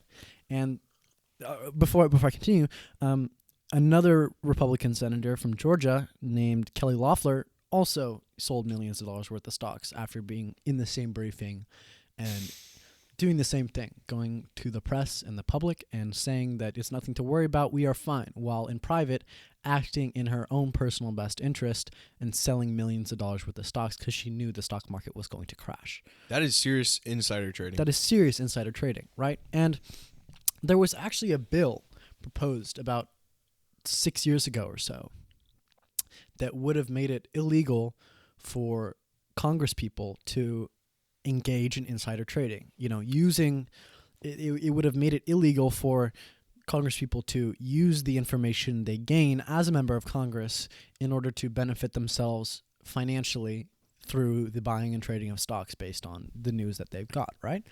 However, it was blocked by Mitch McConnell, who was the wealthiest senator in the Senate, right? So to me, I don't know. I might be speaking out of my ass here. That sounds like corruption. I might be, connecting dots that really aren't there, right? But to me, it seems like that is clear corruption, like you said. That seems pretty apparent. That's about as corrupt. That as is about gets, as corrupt right? as you can get. Like that is seriously insider trading. If a normal citizen did that, they would go to jail. They would go to jail. Yeah, they would go instantly to jail. That's insider trading.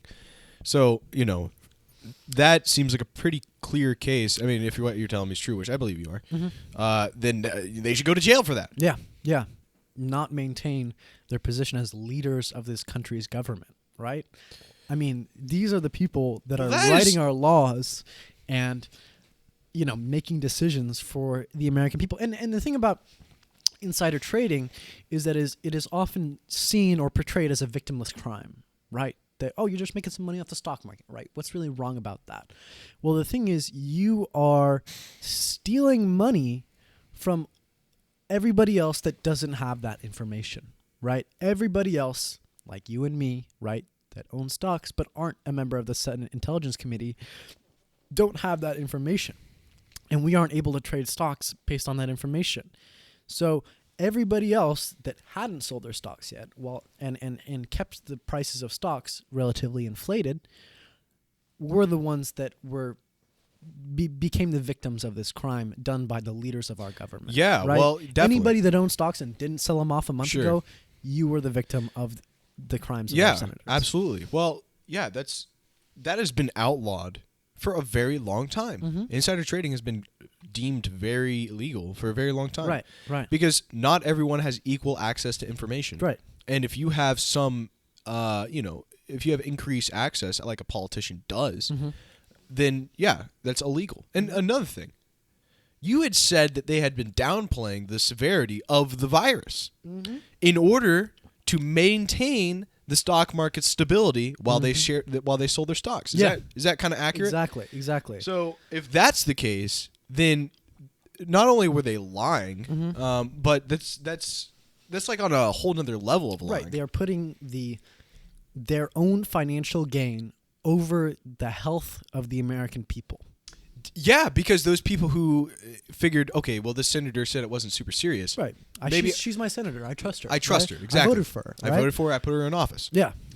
You know what? Who cares? I'll go to the supermarket. I'll go to the restaurant because Senator whoever said it's not that serious. Yeah. People could seriously be attributed death to these senators if they die because of the coronavirus. Yeah. I mean, maybe that's a stretch, but hey, one death is blood on their hands, right? Yeah. And it was not done altruistically. It was not done ignorantly. They knew what they were doing, and they did so for their own financial gain, right?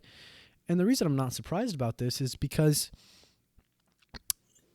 the representatives in the American government have shown a consistent pattern of putting their own financial status over the health and the prosperity of the American people. I mean, this has happened again and again and again and again, right? I mean, Congress passed the Citizens United bill, which made it so that corporations could donate unlimited amounts of money to political campaigns, right?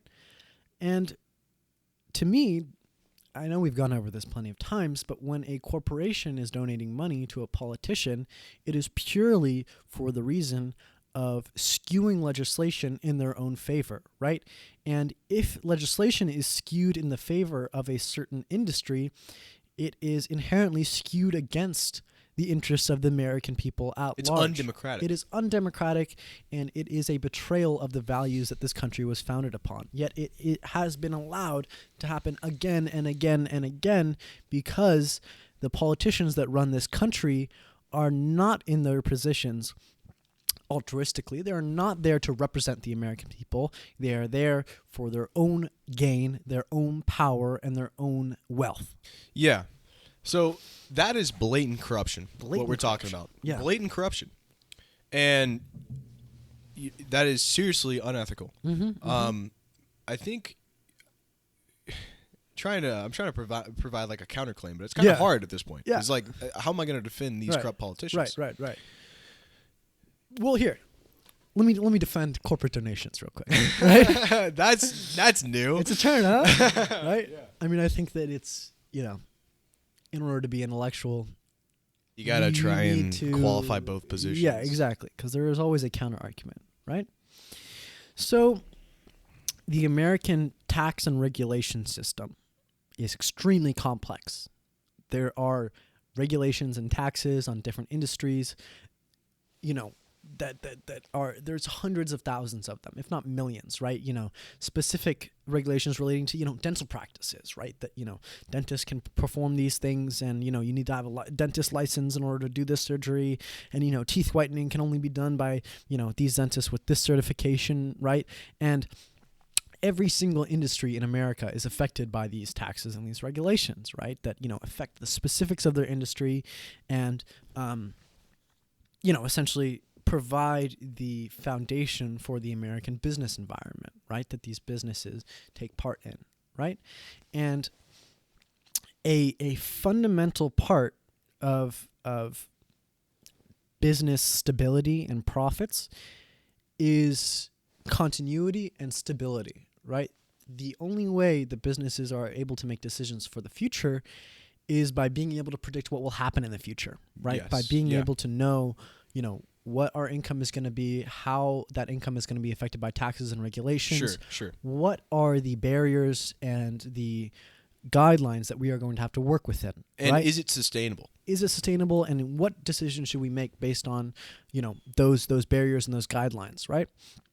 And it is in the best interest of those American businesses to have a stable and continuous regulatory and tax system, right? So that they know what's going to happen in the future, so that they know how to plan their business accordingly, and essentially make decisions that are in their best interest. And if you have a tax and regulatory system that is fluctuating wildly, it is nearly impossible for businesses to make informed decisions based on those guidelines in the future. And also, regulatory agencies will have a tougher time keeping up with what are fair business practices. Definitely, right? But so imagine, and basically the reason that these regulatory and tax structures remain relatively stable is because they are essentially put into place by lobbyists, right? And lobbyists that have more money get their way, right? And their issues get addressed. That's for sure. Well, I mean, it's pretty direct, right? The more money an industry has to throw at politics, the more they will get their way. And in the relative income and the relative wealth of industries does not fluctuate that wildly, right? The pharmaceutical industry is extremely wealthy and extremely powerful, so they get their way a lot, right? Our regulations favor the pharmaceutical industries a majority of the time, right? And you compare that to, I don't know, mom and pop thrift shops, right? One store that resells clothing, right? Now, there might be certain regulations and tax structures that might benefit that industry, right? Things like, we can provide subsidies for the resale of clothes because, it is environmentally friendly and, it helps to provide the same service as, new clothes, but sure, maybe they get a tax deduction. Yeah, or they get a something. tax deduction, right?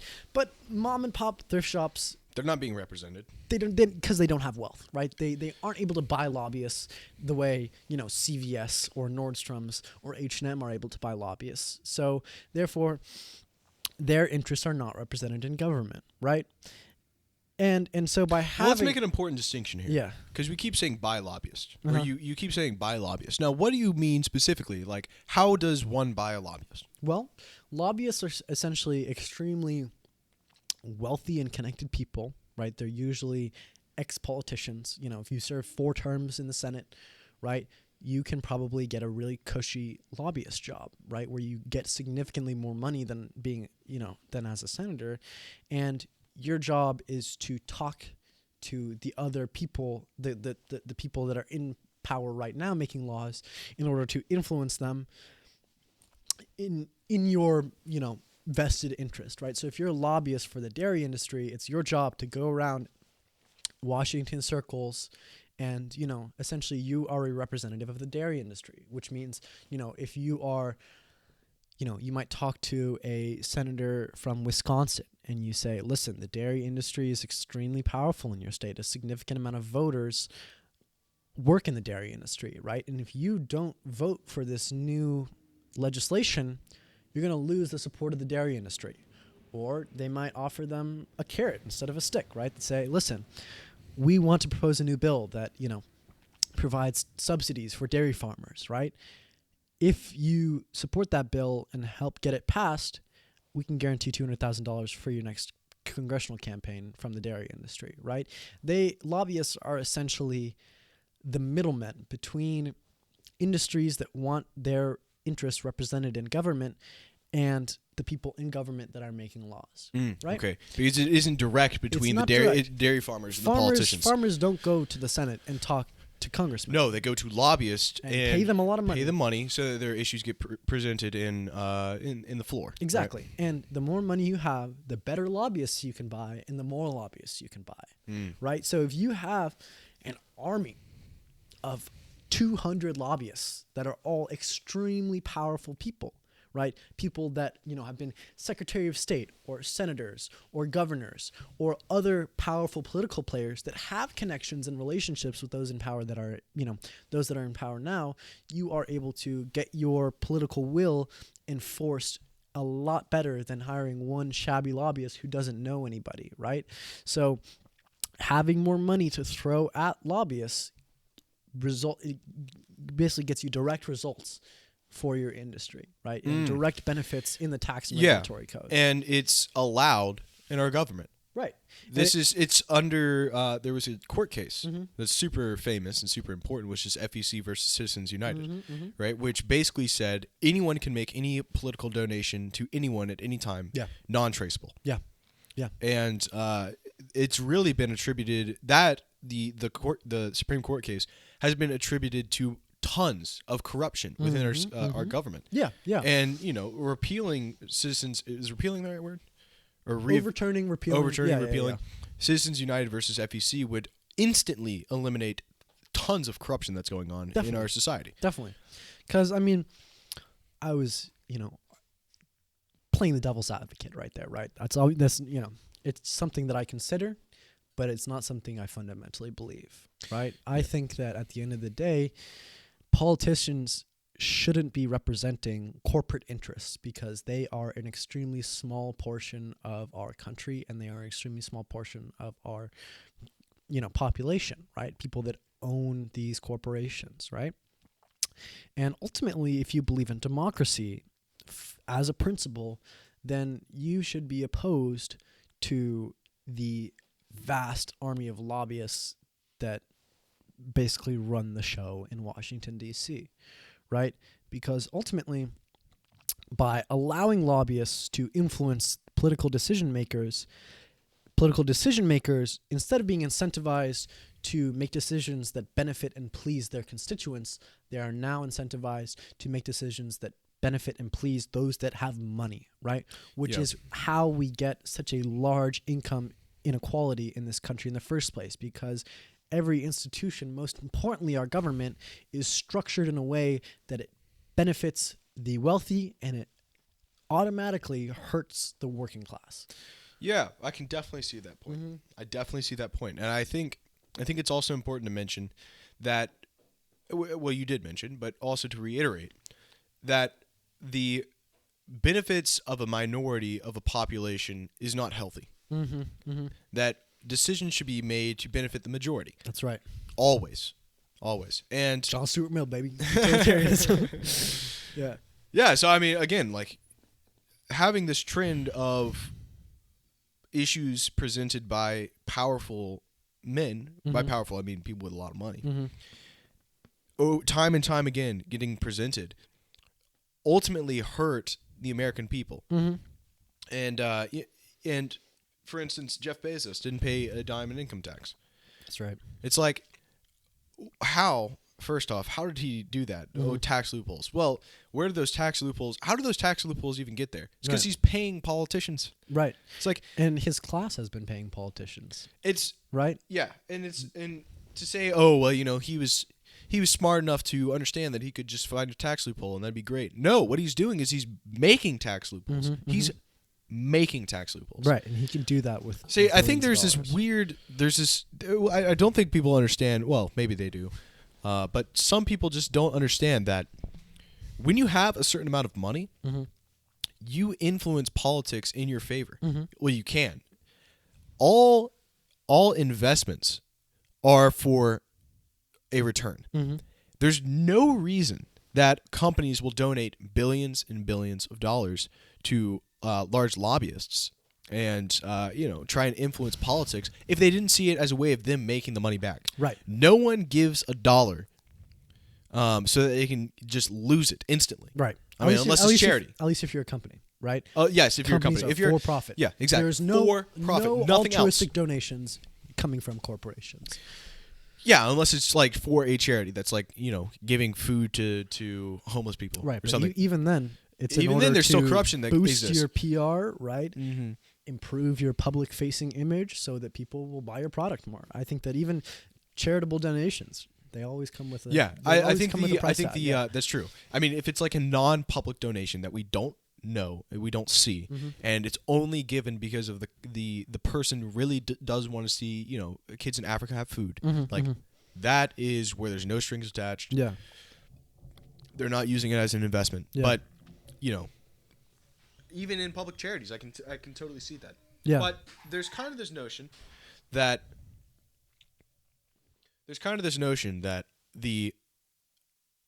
the corporations are donating this money because they want to see their political candidate win. No, that possibly, maybe that's a small portion of it, but they're doing these large political donations so that they can make more money back. If I give $50 billion, let's say I'm a $250 billion company, and I put out a ton of pollution, right? But I can pay a politician to loosen the regulations on my pollution so that I don't have to pay a larger sum than I normally would. They see that as an investment. Yeah. Oh, well, I'll get a 125% return on investment if I just influence this politician in his voting habits. Right. Exactly. And, this isn't a new trend. This has been going around in American politics for a very long time. Right. And, the issue of corruption doesn't get addressed very often because no one wants to say to other politicians who are more powerful than them, you're taking political bribes, political donations. Yeah. Like, if this problem really is going to solve, if we're really trying to solve the problem, what should happen, it has to come from an individual who says, no, this corruption is bad. Yeah. And then rally the American citizens to say, we're going to stop this. Yeah. Right. Yeah. That's really the only way I see it changing, because I'd say most of the politicians in our country are influenced somehow by large corporations. And their political and their voting habits reflect it, Yeah. So it seems we always go back to this. Yeah. But it really seems like just a hopeless case. Yeah. Because how do you safeguard against it? Let me ask you, can you think of any politician that has taken a stand against government corruption? Yeah, well, I mean, Donald Trump, right? I was gonna say Bernie Sanders, bro. Yeah, I know. I knew you wanted me to say Bernie. Yeah. Look, man, I get it. He's never taken corporate money in his entire career, right? Even when he's running for president, right? Not a single dime from corporations. Yeah, You well, know, that's comes from certainly people, something. right? Yeah, I feel like the Democratic Party couldn't have it, right? Yeah, that's why they couldn't hate him. stand having a leader that really calls them out on the corruption that is embedded in the Democratic Party, right? And so they rigged the election. You know, I'm gonna get real tin-hatted here. You know, welcome to the Alex Jones corner.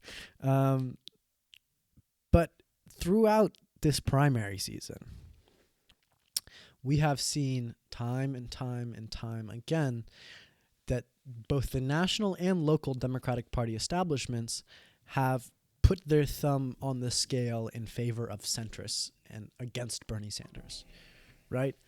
And now it's hard to pinpoint one exact example of cheating and one exact example of corruption in this primary process, right? Because have you seen Narcos Mexico? No. Okay, well, so Is it a TV show? yeah, it's on Netflix. Very good. Narcos? Yeah. I think I've heard of it. Yeah. Anyway, so in that show, and I guess it happened in real life, you know. It's It's based on a true story? Yeah. Is that about Pablo Escobar? That's that's just Narcos. Narcos Mexico is about different? Felipe, I forget his name. No, Felix Gallardo, who ran the Guadalajara cartel. Oh, okay. It's good stuff, right? But so in one of the elections, the PRI, the party that had essentially been ruling Mexico for an extremely long time as a one-party state, was looking to lose the election, right? Polls showed that another party was going to upset them and take over the parliament and, you know, take the prime minister's office for them. Control the government. Right, exactly. And the PRI was aligned with this drug lord, Felix Gallardo. And their plan essentially did not work. They tried to cheat in one way, right, by rigging, you know, computers, right, and getting computers to report false numbers. And that didn't work. You know, the other parties caught on to that.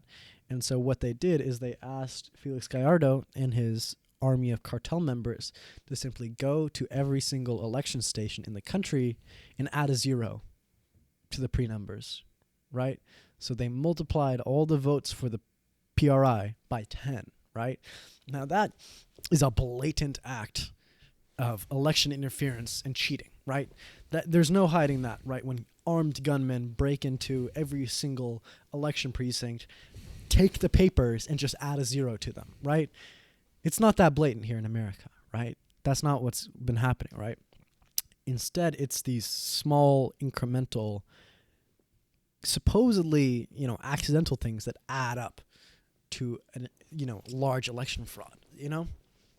So, for example, the Texas primary was very contentious this year, right? Usually Texas is a hard red state, and Democrats in Texas have to run really right-wing campaigns, right? Leftists don't really win in Texas, right? Which, you know, we'll go without saying. I don't have to With explain, obvious reasons. I don't have to explain Texas to you guys, right? Yeah. It's Texas. But this time, Bernie Sanders had significant support in Texas, right? He was holding rallies in Austin, San Antonio, and Houston that were attracting tens of thousands of people, right? And what happened on election night is, well, first I'll give a little backstory, right? Bernie Sanders had overwhelming support from the Latinx community in America, all over America, right? That, you know, Latinos and Latinas supported Bernie Sanders in overwhelming numbers, right? Something like 60, 70%, right? Supported Bernie Sanders. And on election night in Texas, there were 44 flash drives of election information that were lost, right? And they were only found 3 weeks after that election. Oh, oops, we misplaced 44 flash drives with election information, right? And we didn't tally them, and we didn't take them into consideration when giving the final count to the press and assigning our delegates, right? Now, those flash drives were almost all from Hispanic areas, right? Areas that, based on polling numbers, were overwhelmingly in support of Bernie Sanders, right? Now, okay, that's just one intern that messes up and forgets a box in, a closet somewhere, and 44 flash drives gets lost and, might have swayed, one of the biggest election states in the primary, right? But then you also have to take into consideration exit polls, right? So during primaries, first people go in and they vote for their candidate, and then outside of the election center, Who'd you vote for? Exactly. Right? There's some media person, maybe working for Politico, maybe working for CNN, but they get exit polls. Yeah, they want to just get a rough idea of how it's turning out. Exactly. Right? And that allows them to call the election before the numbers are officially reported. Yeah. Right. So that night, we can have our own numbers to report to the American people, and we can somewhat try and predict the outcome. Exactly. Now, these exit polls did not match with the official election results. That can be attributed to a few things. Right. But it was overwhelmingly in Joe Biden's favor. The exit polls? Yeah. No, I mean, you compare the actual votes to the exit polls, and the exit polls were overwhelmingly in Joe Biden's favor, right? So what that means, as compared to the actual votes, right? So if Bernie Sanders received 40% of the vote and Joe Biden received 30%, they would report it in favor of Joe Biden in the exit polls to the nation that night, right? And essentially what that did is it made it so that tipping point, right, where it takes several weeks for the actual election results to be reported to the nation, right, and delegates to be assigned. However, the national media establishment was able to report the night of results that were disproportionately in favor of Joe Biden. Although, do you think that the exit polls were somewhat tried to were kind of corrupted? Would you say? Oh, I think so. I mean, overwhelmingly. I mean, when you look at the the national media's response and to the rise of Bernie Sanders, it has been overwhelmingly negative, right? Just by watching CNN or watching MSNBC, the nightly news. They don't even mention his name. Right. That was their first strategy, right? Just to ignore him. He'll go away, right? But as he rose and he became the front runner for a short while, they slandered him, right? Chris Matthews at NBC likened Bernie Sanders' victory in Nevada to Hitler entering Paris, right? Which I feel like is extremely disingenuous, based on the fact that Bernie Sanders' parents were Holocaust survivors, Like, it's nothing to do with Hitler, right? You're just slandering his name by associating him with this horrible authoritarian leader, right? And I mean, even if you look at the most recent debate, right, run by CNN, Joe Biden had a consistent record of voting against Social Security, right, and trying to cut down Social Security in favor of other national programs, most importantly, the military, right? And Bernie Sanders called out Joe Biden for this record in the debate. He said, "Joe, you have shown a consistent record of voting against Social Security, and yet you stand here tonight and say that you never have. Everyone go to YouTube and look up Joe Biden's record on Social Security. You'll see that he's lying, right?" And what the CNN anchors responded to Bernie Sanders, or what the response to Bernie Sanders was that, well, you've made comments about Social Security in the past too. Should we ignore your comments about Social Security and only look at Joe Biden's, because that would be relatively unfair, right? They basically pitched that question in the light that Bernie Sanders... That's a pointed question, first off. Right, exactly. Like, what is implied in that question is that their comments were on the same level, that they were both advocating for dismantling Social Security. The assumption that's based in that question is that Bernie Sanders actually did have a record with Social Security that he wasn't supporting. Yeah. That's implied. It's implied in that, right? And does he? No, the comments he made in the past were boosting Social Security. We need to provide more funding for Social Security. We need to bolster it and make sure that it is nationally protected so that legislation cannot cut down Social Security, essentially providing the counterpoint to Joe Biden's position, right? Yet the big banner at the bottom of the screen when they asked that question was, are Bernie Sanders' comments on Social Security equivalent to Joe Biden's, right? Not mentioning either one of them's their positions, positive or negative on the issue of Social Security, and essentially putting up the facade that they were on an equal playing field, that both of them have been these corrupt politicians that have advocated for cutting Social Security in the past, when that is a blatant lie. Yeah, so it somewhat seems like the Democratic Party is just torn in two right now. Mm-hmm. Yeah, and I mean, people who want to vote for Joe Biden and people who want to vote for Bernie Sanders, and it seems like it's disproportionately represented in the media that Joe Biden is the guy to vote for. Yeah, because he's their candidate. His platform is in the best interest of the owners of the media companies, right? Because that's always an important thing to consider, is that our fourth estate in this country is not independent. They are under the umbrella and under the command of the owning class, right? When they publish articles and when they write news reports, they do so in the benefit of their bosses, which are the wealthy, right? Yeah. Because that is what benefits them personally. That's what allows them to get that promotion next year, right? Yeah. And Joe Biden's position is essentially a status quo position, that we're not going to change anything fundamentally. We're just going to get rid of Trump and return to the way things were under Obama. That's his position, right? Is that you don't like Trump, vote for me, right? Nothing else is going to change. He said that he would veto Medicare for all. He said that he would provide some sort of monetary assistance to college students, but not nearly as much as college students need in this country. He would, maintain America's military, hegemony over the global, the globe. Basically just running on like a Republican agenda. Exactly, but not Trump. But not Trump. That's his selling point. Is Republican agenda, not Trump. but not Trump. Exactly. And I don't know. To me, it's disheartening that they won again.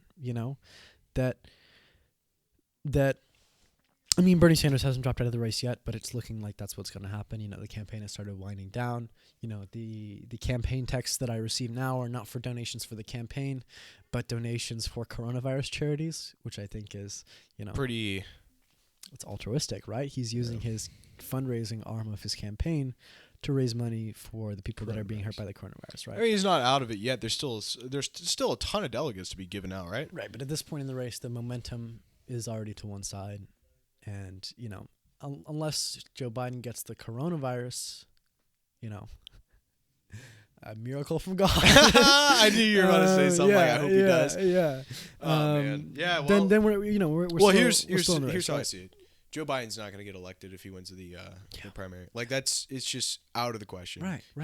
He's stumbling over his words. Yeah. Donald Trump is just going to make fun of him the whole time. Yeah. And it's going to be hilarious. Right. Exactly. I mean, it's going to be hilarious, dude. Can you imagine a presidential debate between Joe Biden and Joe Donald Biden? Trump? Yeah. Donald Trump would steamroll him, man. Yeah. I mean, it would really look like an argument at a nursing home, just old men just kind of bickering at each other. Hey, Donald, just be quiet, Yeah.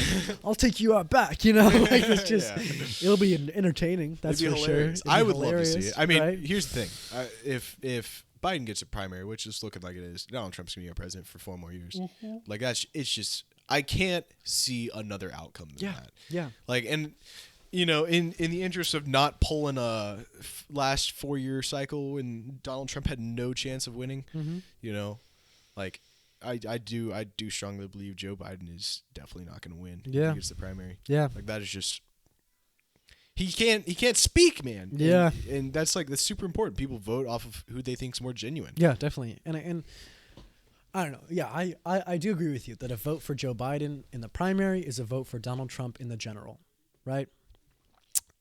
But let me play the devil's advocate here for a second, right? So I think one of the fundamental reasons why Donald Trump gained so much support in the 2016 election is because he was an anti-status quo candidate, that he proposed to change the system that hurts American workers. Yeah, drain the swamp. That's like that drain was the swamp. America's going to be strong again. We're going to revive coal, all these things that, the American working class wanted to hear because they were tired of people like Hillary Clinton, like Obama, and Mitch McConnell and Obama that are running the system for the benefit of the wealthy and not for the working class, right? They're tired of it, and they saw an opportunity to change that system electorally, right? And that is why Donald Trump, swept the Republican Party and ended up sweeping the general, right? Is because he represented change. And, it was a racist, xenophobic, nationalistic change, but it was something different from the status quo. Well, that's debatable. All right, let's debate it. Racist, xenophobic. Yeah, look, man. You think he's you don't think he's racist? I don't think he's xenophobic. I mean, xenophobic is fear of immigrants. Look, I get that. Yeah. But who has been the largest, who has he railed against time and time immigrants, again? But it's not xenophobia. He's not afraid of immigrants. Well, what he's saying is that Americans need borders. And all countries need borders, right. Eric. But if you look at the adjectives he used when he describes immigrants, you can't dangerous. You can't dirty. You can't place intent. I mean, what else would his intent be other than to slander immigrants? It's not. He's not. He doesn't hate Mexicans. I don't think. I think what he cares about is the American people. What does Build the Wall represent? Build the Wall represents establishing borders between countries. Specifically for what purpose, though? Because it's not in Canada. It's not Build the Wall. The purpose is to benefit American citizens. Or is it to keep out Mexicans? I think it's to benefit American citizens and keep out Mexicans. So do American citizens look, I just don't think calling Donald Trump, Mexican hater. I don't think that's entirely accurate. All right, so why did he ban immigration from a large group of Muslim countries? Because Somalia, Americans Sudan, need borders. Iraq. Look, every society needs to set up borders somehow in some way. This has been around since the tribes. When we just had tribes, we have to have some sort of borders to help the people within our tribe, right? Because look, first off, diversity. This is very controversial, but diversity spurs violence. Fundamentally,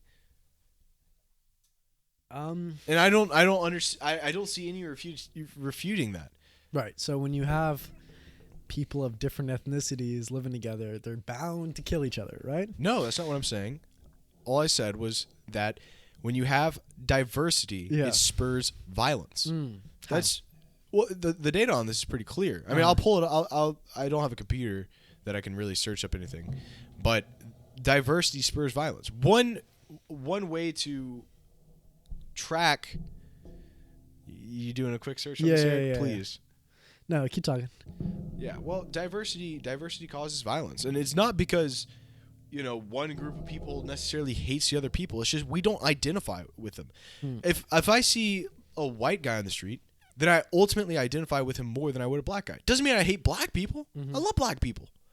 They're great, but I have lots of black friends. I do actually.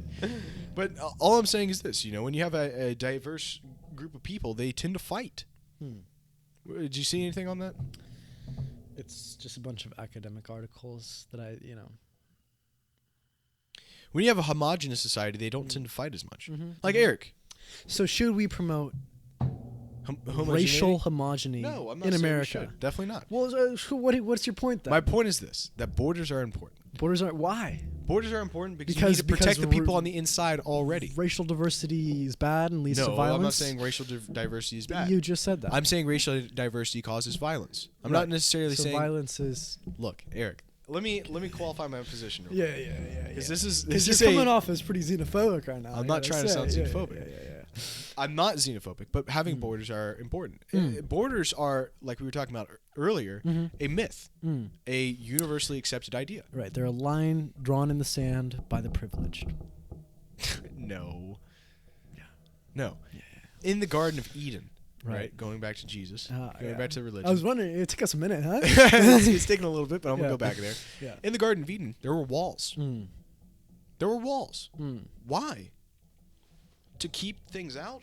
Maybe. But more so to protect the things that are inside. Look, all societies can't only have open borders. Like, well, we're seeing this in France right now. In Spain, they're losing their nationality to Muslims and to people who are migrating to those countries. Look, there's going to be no Italians, no French. There's going to be no, Spain people from Spain left because what's happening is people from Spain and Italy and France are having 1.5 kids, right? And the people who are Muslim are having like 10 kids. They're going to outpopulate them. So in order to preserve nationality, and again, having some sort of nationality is good. Having over nationality is bad, right? I'm saying that you need to have some sort of borders in order to protect the society from outside threats. Right. Okay? It's as simple as that. And here's another thing. Immigrants aren't threats. Some immigrants are threats. Right, and some Americans are threats. Some Americans are threats too. Right. And in fact, the rate of crime amongst immigrants is lower than that of other Americans. Right? Now, we are a nation of immigrants, Gabe. How did our families get here? Right? We're white as paper, bro. But does that mean that we have been on this land for all eternity? No. No. Yeah. We all immigrated. We all immigrated, right? So who are you to say that the immigration stops now? This is a white country. I'm not saying it'll that we always be a shouldn't. white country. Look, I'm not saying. And if we let people of color into this country, we're going to lose what is America, right?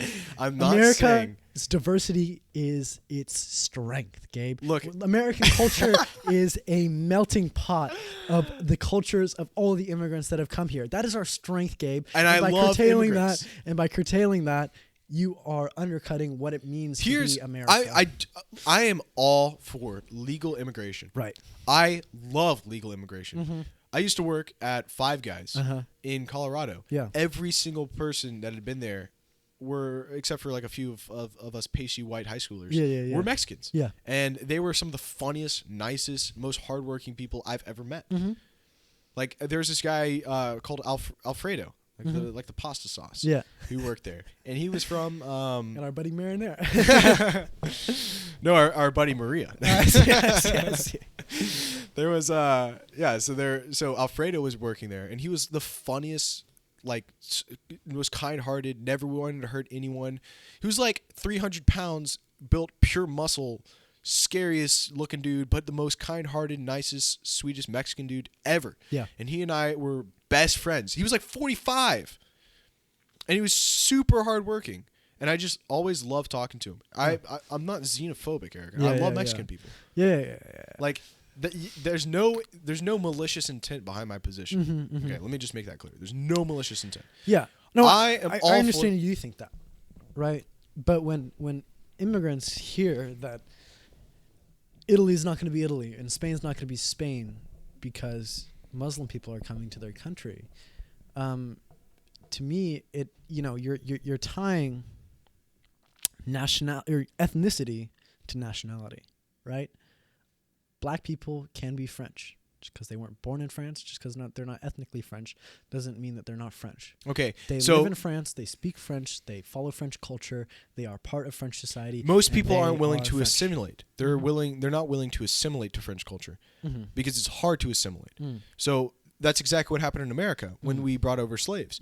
They didn't assimilate to American culture. Well, mainly because they were slaves. Yeah. But what they did is they preserved their African heritage. Right. So they're not willing to assimilate. And so to say that these people from these Muslim countries they're just now French culturally is completely wrong. The culture of France is going to die. Right. So and there's black people there's today, actual value to preserving the culture of black France. people today, right? Are they American? What do you mean? Have they assimilated? I would say not only have they assimilated, they have led American culture. See, it's different because American culture, like you already said, is a melting pot. Yeah. So there's not really an established American culture. Yeah. would you say? Because all of America is a collection of cultures. A collection of cultures. Right. So there's not an American culture per se. I mean, there's an American idea, but there isn't just a set in stone American culture. Right. France, on the other hand, has a French culture. Right, but that is also made up of a collection of cultures, right? France didn't always exist. It used to be Western Francia, right? And then it turned into the Kingdom of Francia, right? And then they took over the Kingdom of Brittany, or the Duchy of Brittany, and the Duchy of Burgundy, and the Duchy of Occitania. And all of those different duchies had various cultures, right? Baguettes, you know where they come from? They come from Occitania, right? And after a while... You know where croissants come from? Where? I'm pretty sure they come from Africa. Right. Yeah. So cultures don't come from a single place. Even European cultures, even these nation states that have been around for thousands of years, every culture is a collection of the cultures that came before it, right? Now, in 100 years, will the things that Muslim immigrants brought with them be a part of the culture of the nation that they live in? Yes, right? Now, is that a bad thing? No, that will just be the new culture, right? And that is not a bad thing. Yeah, I feel like we're arguing different points. What I'm arguing is this, that when immigrants go to a new society, what ends up happening is they assimilate their culture to that society. Or they don't assimilate. It goes both ways, though. They sometimes do and they sometimes don't. But Yeah. I'd say the majority of the time they don't. America is kind of an anomaly with this case because a bunch of immigrants came to America and they all have their own independent cultures. And there's no real American culture, right? When we talk about Spain, there's a Spanish culture. And when you take in thousands and thousands of immigrants who are outpopulating you, what's going to end up happening is Spain is going to cease having their Spanish culture. Okay, and that's not fundamentally a bad thing. But I do think when you lose certain cultures, certain ideas that make up the culture, it ceases to be that society, which I'm not also saying is a bad thing. Yeah. I'm just saying when you forget a culture, that's a piece of history that's dying. Yeah. Okay. Yeah. And again, let me just make my point simply. Legal immigrants are some of the best things that can happen to a society. You're bringing in more labor so that you can have increased productivity, more people to provide you money for our government.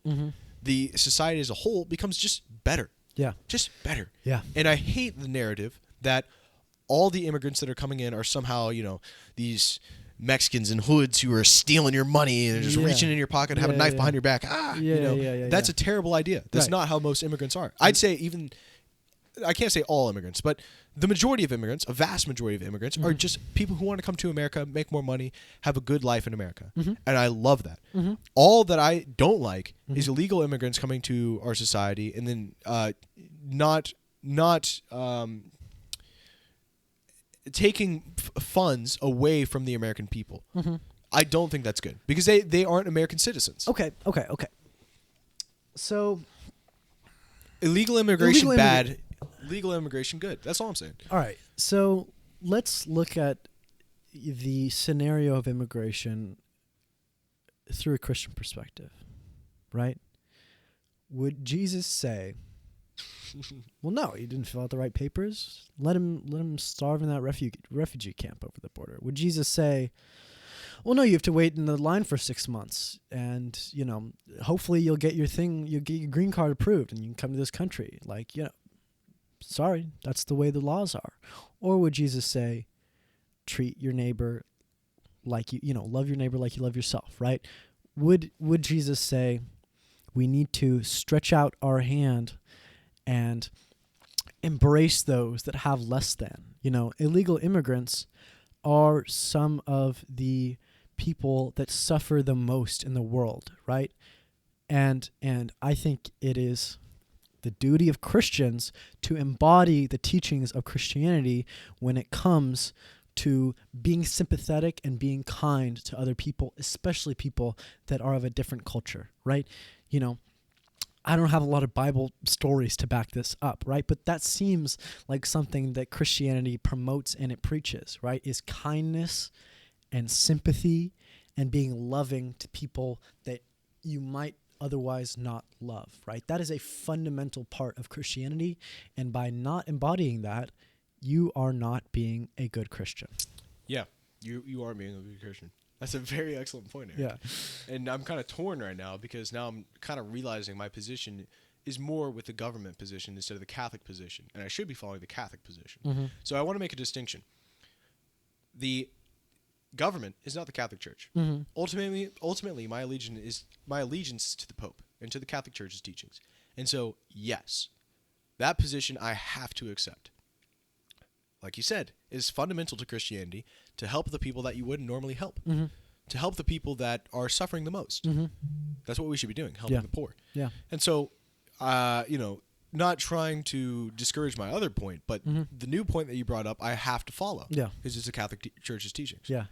Which is helping those who are less fortunate. Mm-hmm. It's complicated because when you accept refugees, Mm-hmm. there are certain problems that can arise from accepting the refugees, Mm-hmm. such as the loss of culture, Mm-hmm. the loss of money towards the citizens who are already there. Mm-hmm.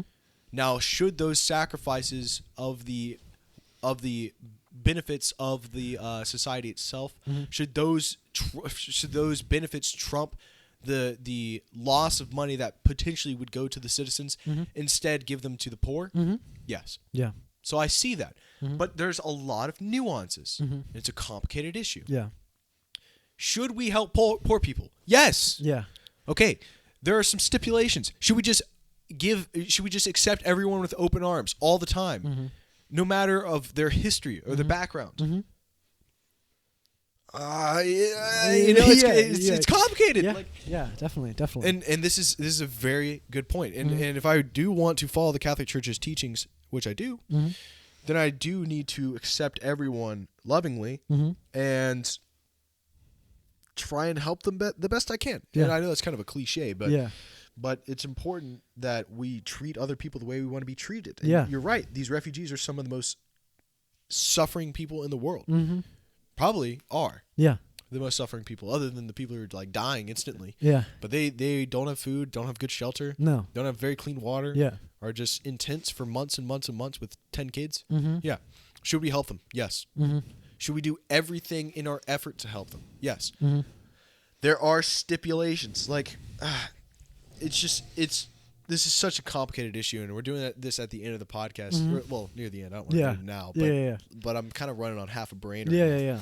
But you kind of destroy my position, Eric. Yeah. Sorry. And I'll grant you that. Yeah. Yeah. All right, but I want to kind of address another point, right? That we might be able to go back and forth a little bit easier on, right? Okay. And that is the idea that when illegal immigrants come to this country, they take, right? They get welfare, they get housing. They are taking things from things that would, or they're using resources that would otherwise go to American citizens, right? I think that it is quite the opposite, right? That illegal immigrants contribute so much to this country, right?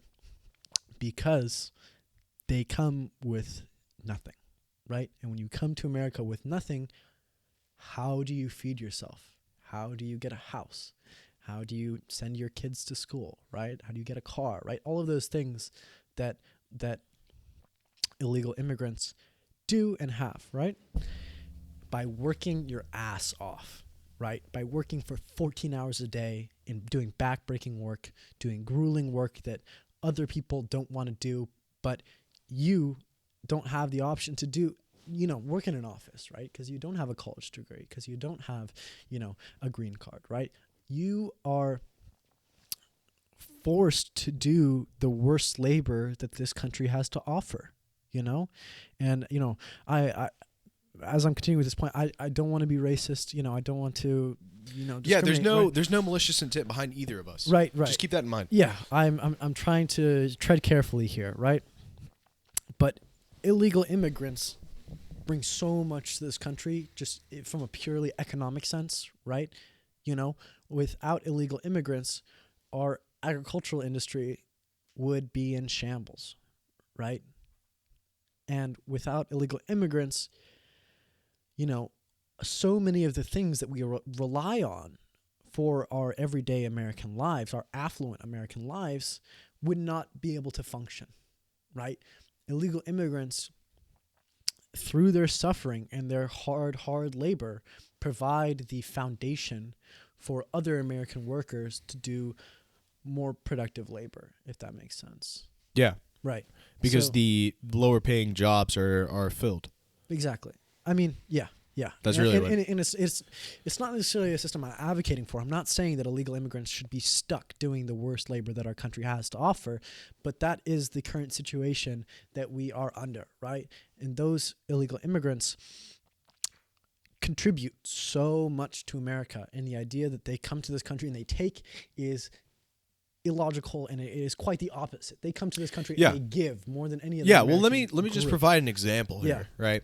So there are many restaurants that I go to that have, I'm sure, legal immigrants who are here, but especially in southern San Diego, because we're right next to Mexico, there are tons of Mexican restaurants that are insanely delicious, like some of the best food you can eat.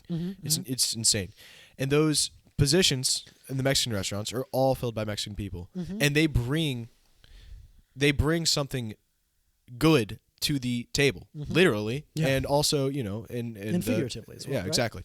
So it's fundamental to America to have immigrants who provide something to the society, right? When all the Irish immigrants came over from the Great Potato Famine, they filled industry jobs. They filled positions that needed to be filled because there was tons of automation coming, and they filled those positions. Also, Chinese immigrants, right? With the railroads. That's a little bit of a different case because, that was like borderline slavery. But they filled positions that helped the American society. Right. And this has been repeated time and time again. And so the necessity of immigrants cannot be understated. It's super important. Okay.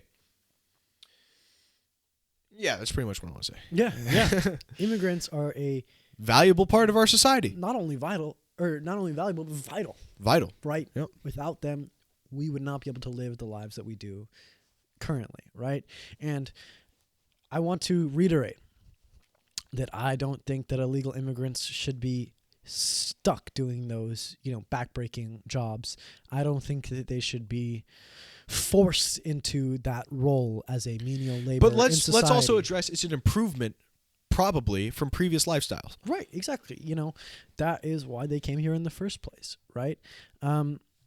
Yeah, and I think that when we look at this issue of immigration, and especially illegal immigration, we need to be sympathetic, we need to be kind, and we need to hear the stories of the immigrants that come to this country. We need to listen to them and understand what they are fleeing from, why they came here, in order to gain a better perspective on the whole situation. Because that's what I think something, the xenophobic part of America doesn't really do.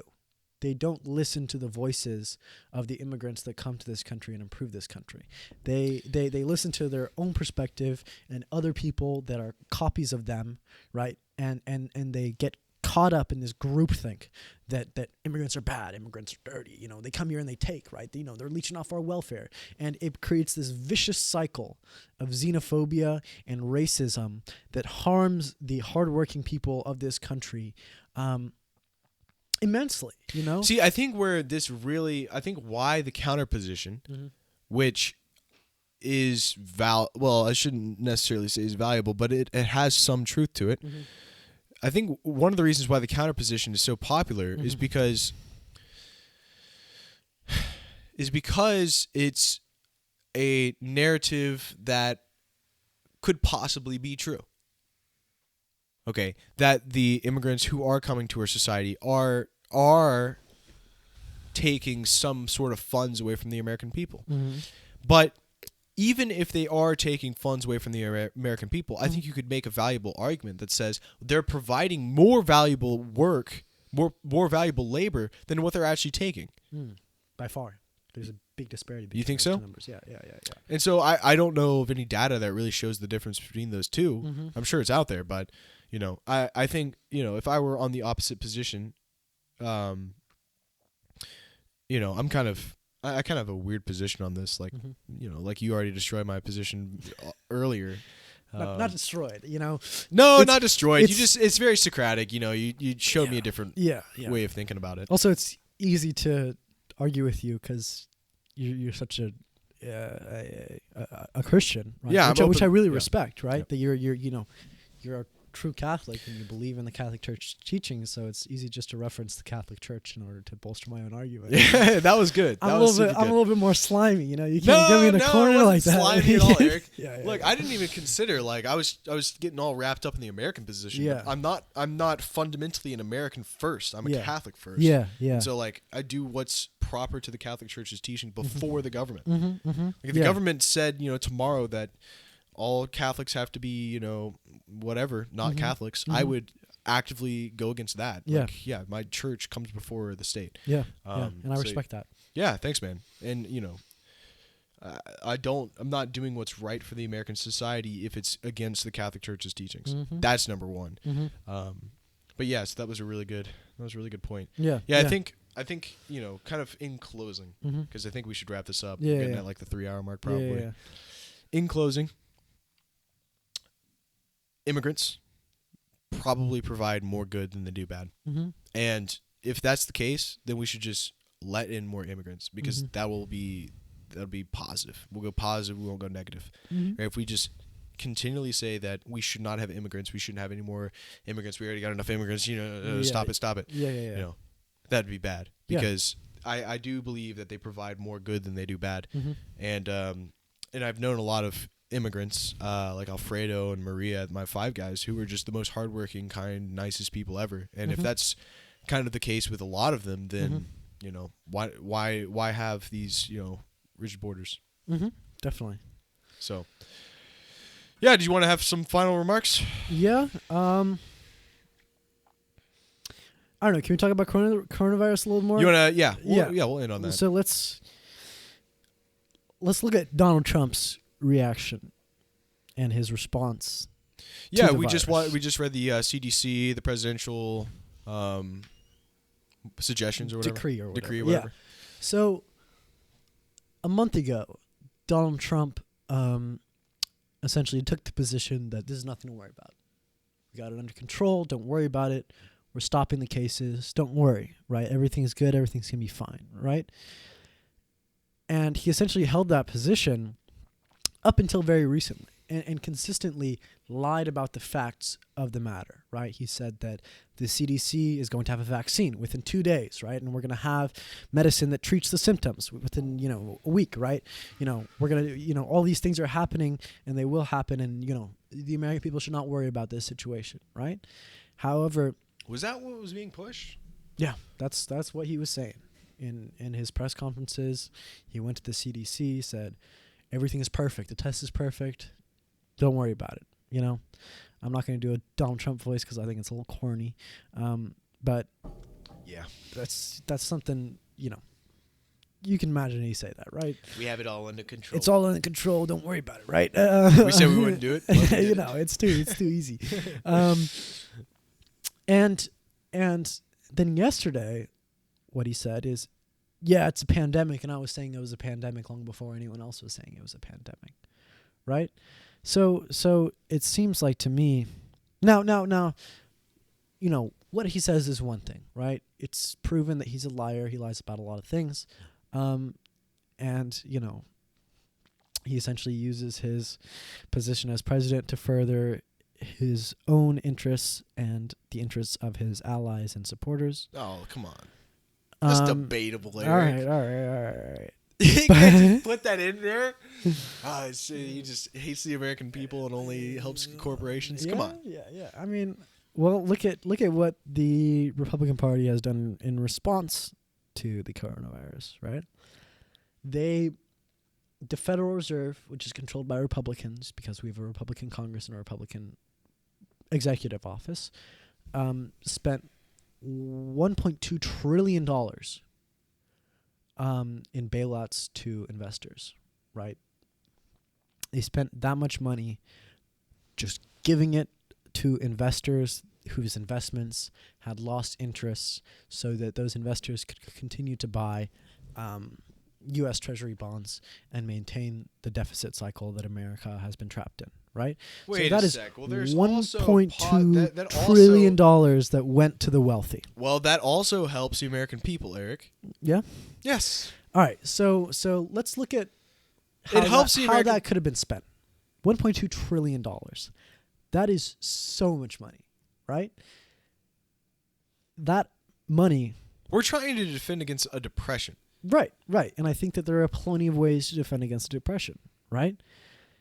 However, I think that the American government has shown a consistent pattern of whenever a recession or a depression is looming on the horizon or has stricken the American economy, they bail out the wealthy and the American people are left to suffer.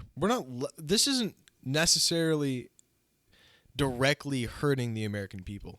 Right, but simply by not spending that money on the working class and spending it on the wealthy class, think about, essentially what you're doing is you're taking all that money and you're giving it to the wealthy, and by virtue of giving it to one class and not the other, you're not helping the American people that are going to be the ones that are suffering from this recession. Not necessarily, because what that was designed to do was to continue the economy's going up instead of it falling instantly. Because coronavirus, without any government intervention, would instantly cause a depression.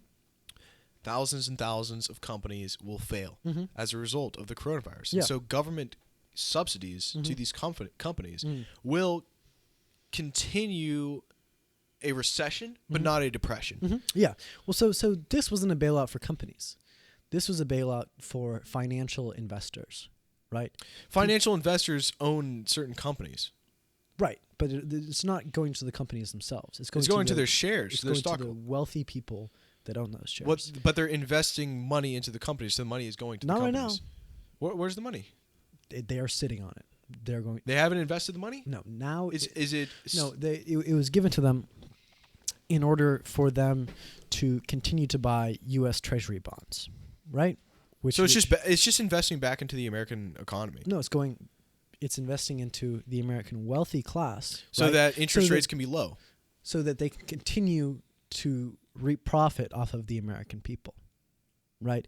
It is maintaining the financial order that has been in place for hundreds of years at this point, and making sure that in this recession or depression, they don't get hurt, right? Them and their finances don't get hurt, right?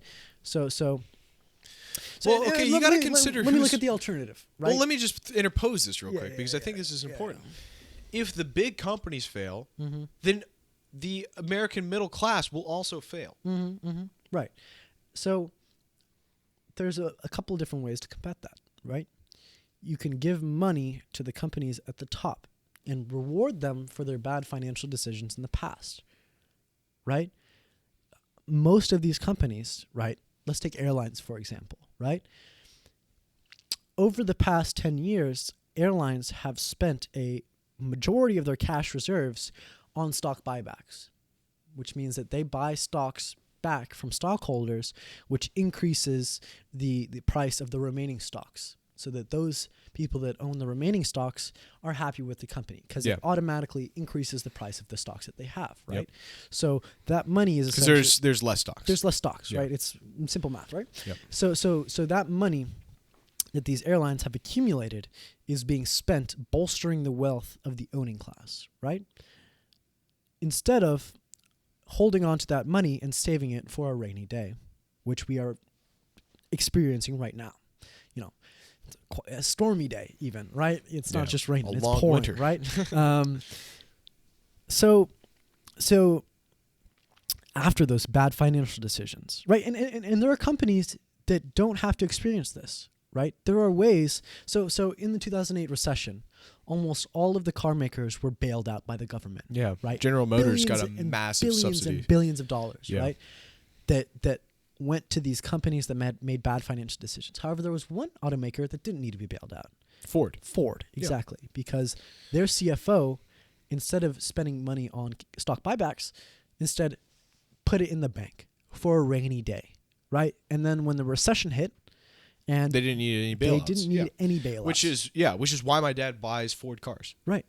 Exactly. So instead of rewarding companies that make bad financial decisions and bailing them out, we should encourage them to prepare for a crisis the way Ford did. Exactly. So by rewarding these bad financial decisions, you are spending money that could otherwise be spent on the people that will suffer from this recession. Now, investors losing a lot of money, it's bad, right? And large companies going in the shitter and going bankrupt is bad as well. I can agree with that. Definitely. However, the people that are at the top of these companies that are responsible for those bad decisions that resulted in should the collapse, be hurt. In a way, right? That is the way capitalism works. If you make bad decisions, you lose money. Yeah, but right? now we're rewarding bad decisions. We are rewarding bad decisions, and not only that, but their quality of life will not suffer that much. It'll actually improve. Yeah. But I mean, let's imagine there's no bailouts, right? The wealthy people don't get any money from the government. What right? happens? So this guy that has $20 billion now only has $10 billion. That's half of his net worth, right? That's a lot of money. However, let's look at the actual quality of life that he has before and after. It's the exact same. It's exactly the same. Yeah. Now he might have one less yacht, and his house might only be a couple. You're talking about $1 million personal less. wealth. Right. No, well, I'm talking about material standard of living. Okay. Right. But and then let's look at the working families that are going to be hit. yeah, by they're going to get hit hard. Yeah. They're going to lose houses. Yeah. They'll go homeless. Sure. Children will go hungry. Right. Yeah, but I think what we're won't be able failing to provide consider the necessities of life that they need. Right. Yeah, So I think that- what you're failing to consider Oh, though yeah. Go ahead. is just this: that if the government doesn't bail out these companies, Mm-hmm. what happens to them? They go down. Right. They die. They die. And what happens to the people who used to work for those companies? They're jobless. They're jobless. Right. Okay. Now, what if that happens to thousands and thousands of companies? Mm-hmm, Because remember, like we said, the only company that practiced good business practices was Ford. Mm-hmm. All the other car companies would have died. Mm-hmm. Thousands and thousands of jobs would have been lost. Right. Where do those jobs get created again? Right. Exactly. So what happens? So What we're valuing is this. Mm-hmm. Should we value the jobs of the American citizens over teaching the businesses who practice bad business practices? Should we hurt them? Because if we hurt them, then also we hurt thousands of American citizens. And so as a result of that, not only will they lose housing like they would on the flip side of things, they're going to be losing housing, losing food on both sides of the coin.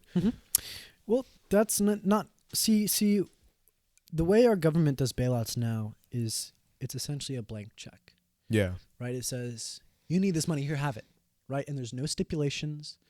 There's no asterisks attached to that money. So are you saying that we should, once they reach a financially stable point, we should take the money that we got, we lent them back? No, not necessarily. I think that money should be used to take over those companies from wealthy investors and give it to the workers. Yeah, that'll never happen. Right? But it is possible, no? Or it could in theory, but that'll never happen in America. Right? Well, hey man, never say never. And if we believe collectively in the myth of democracy, that institutions that rule people's lives should make decisions that benefit those people that are affected by those decisions, then we can use that concept, that myth of democracy, to improve the lives of workers. Okay. Now all of a sudden, so you're saying we shouldn't just bail out these companies, but instead assume control of these companies, let them die. not us. Not Government. people that aren't involved in the Yeah. government. We're not nationalizing these companies. Although that is another alternative, right? Instead, we give these companies, we hand the reins of power over to the people that are most affected by the decisions that those companies make. Yeah, you're right. No, I'm just kidding. Yeah. And let's look at those $1.2 trillion that were spent bailing out investors that will be hurt by this recession. We can instead bail out the hardworking people that will be hurt the most by this recession. We can greatly expand homeless shelters. We can build public housing.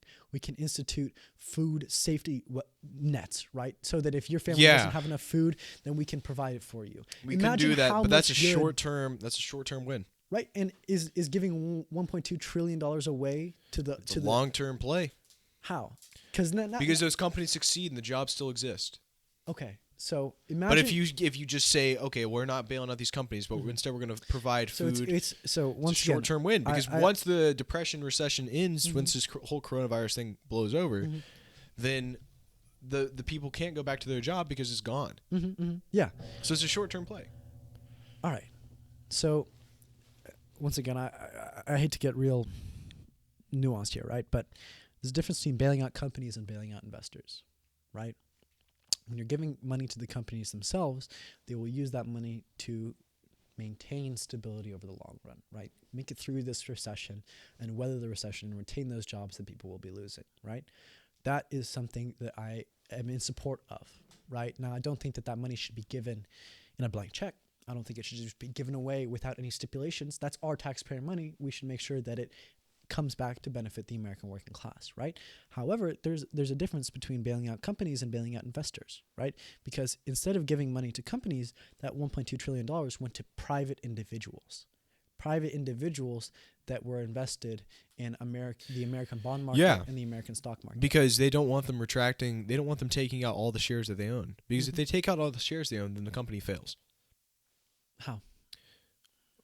What do you mean? How? It's pretty common. Like if let's say I own 35% of a company in the shares of the company, that means I'm on the board of directors. I'm invested in the company. I'm a co-owner of the company, really. And then I retract 35% of my shares. So what would retract be? Would it be selling it on the stock market? Yeah, just selling it out, cashing it out. All right, and now those stocks are worth significantly less, right? Yeah, the company fails. That's what happens. Somebody buys those stocks, no? Who buys the stocks? Other investors. You think people are investing in the stock market right now? No. But ultimately, if a company is not owned by anybody, doesn't mean that it would cease to exist, right? Well, its operation would significantly decrease. No, because you see, the selling stocks, when the company sells stocks, that gives money in, right? Yep. That is how publicly traded companies receive capital in order to continue their operations, right? Yes. Now, when those investors sell their stocks, it doesn't go the other way. Companies don't pay money out. Yeah. Right? They retain the money that they received initially, but when the investors sell their stocks, it doesn't go the other way.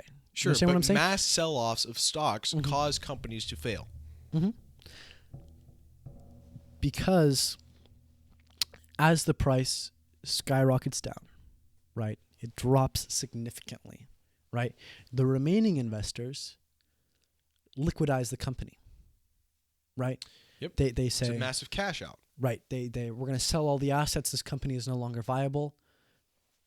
We're going to cash out, right? We're going to sell the offices. We're going to sell all the furniture. We're going to fire all the workers. Let's get our money back while we can, right? Now, this is something that can be stopped by government intervention. Yes, by giving money. By giving money to the company and by stopping the liquidation of companies. That is legislation that can be passed, right? That is something that we can say cannot happen. We say, we are in a recession right now. You cannot liquidize any companies, right? And we tell that to investors because it's in the best interest of the American economy, right? See, there's ways to work around these things, right? However, I am disappointed with the fact that every time there's a recession, the wealthy get bailed out and the poor are the ones that are left to suffer. Yeah, no, definitely. Yeah, like we saw this in 2008. Right. Yeah, and it's so many stupid. people lost their houses. Yeah.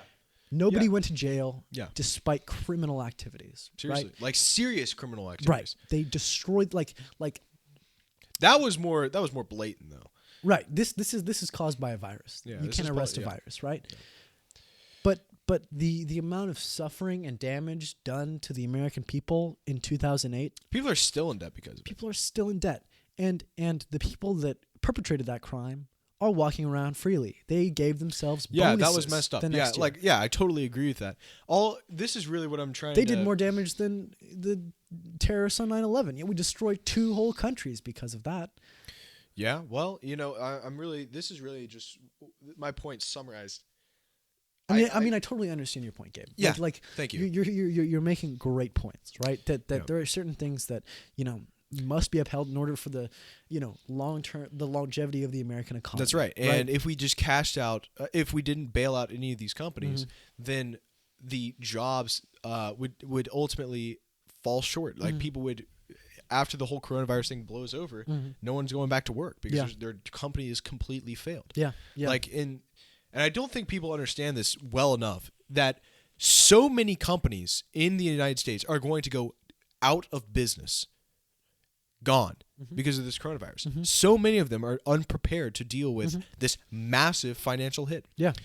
Like, I'll give you an example. Carnival, who is a cruise liner ship. First off, here's something about cruise liners. This virus is airborne, okay?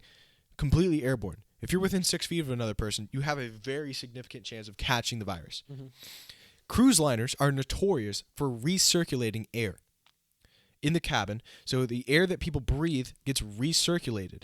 And so not only are you not 6 feet away from a person, you are basically mouth to mouth with whoever is next to you who has the coronavirus. So anyone on the ship that you're on, if they have coronavirus, you will ultimately get coronavirus. Like, it's the probability, if you're on a ship with a person who has coronavirus, you're going to get coronavirus. Like, And so this company called Carnival that specializes in cruise liners is probably going to go out of business. They're probably going to die because of a result of this. Yeah. Unless there's a government bailout. Now, what I'm really interested in is the long-term success of the United States. And I see us bailing out these companies as fundamentally terrible for the short term.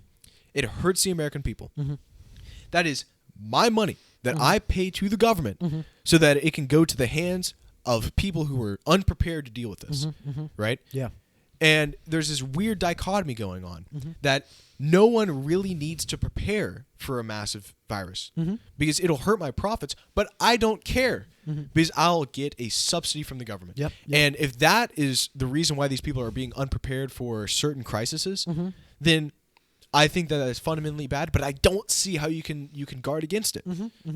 Because it's necessary that companies have jobs to provide for the American people. Yeah. And it's necessary that the government maintains that there are jobs for the American people. And so these companies can practice unfair business practices by maximizing their profits and not setting a portion of their profits away for certain crises that will arise, but instead rely on the government to give them subsidies for their unfair business practices. And that is a weird dichotomy. I don't understand how to defend against it. And so companies don't want to be like Ford. Because if they do prepare for certain, big crises like we're in now, then they lose profits. They lose profits. And it's much easier for them not to set aside profits in order to prepare against these things because they know they'll get a government bailout. Because it happened in 2008. Another one, if it happens again, the American government will come in and subsidize. Right? So one logical step that could be taken is pass legislation that ensures every company must set aside a certain amount of profit to defend against a crisis. And that can be set in place after this whole coronavirus thing blows over. But millions, billions, trillions of Americans' tax dollars are being given to large corporations, like you're saying, for practicing these unfair business practices. Because they provide something necessary to the American people. Okay. It's fundamentally wrong for these companies to continue these unfair business practices knowing that they'll get a government bailout and something should change about it. That's all I'm saying. That's all I'm saying. And I agree. But as of right now, since they don't have the profits set aside, then it's fundamental, not fundamental. It's pretty much required that the government give them enough money to sustain the to sustain the company. Now, I know that there are some differences between giving money to investors and giving money to companies itself. And so, the investors are, I guess, kind of it would be more advantageous for them to give the money to the companies instead to the investors.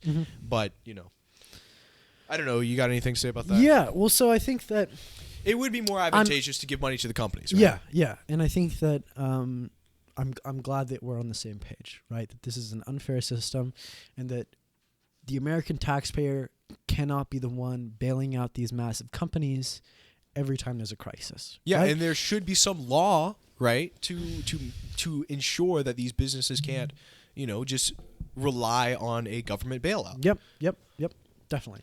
So I want to bring up 2 points, right? The first is, let's look at the functioning of companies during non-crises, right? So regular operations, companies raking in money, real profitable. Take Carnival Cruise Lines, for example.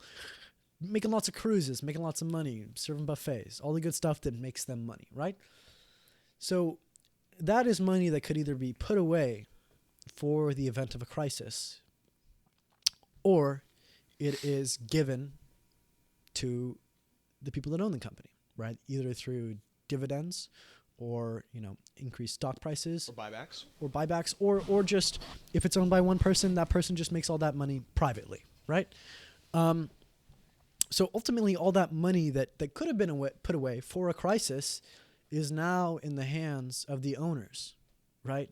Which, can we agree that they are the wealthy, right? Oh, if yeah. you own Carnival Cruise Lines, you're not poor, right? No, you're definitely not poor. Right. So it's a super, previously. It was previously a super successful cruise line company. Yeah. So all of that money that could have been used for this crisis, right, to maintain the profitability and maintain the jobs through this crisis, is now in the hands of the wealthy. Yeah. Right? So do you think that they should pay for it?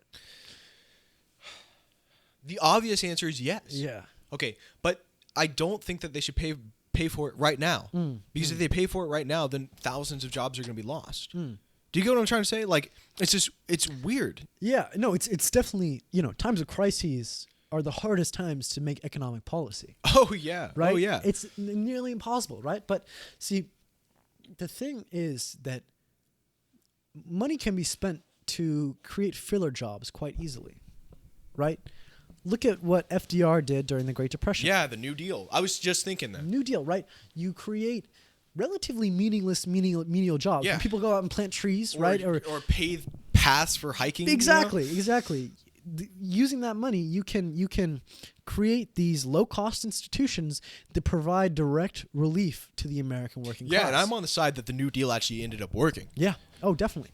So I think that when we face this upcoming crisis, right, I think that, in order to create new jobs and make up for the jobs that we are losing at a rapid rate right now, we don't need to, create new profitable companies right away, because that's not going to happen. No one's going out and founding, a nice restaurant. Yeah. Now, right? Yeah, the stock market closed all IPOs. Yeah, exactly.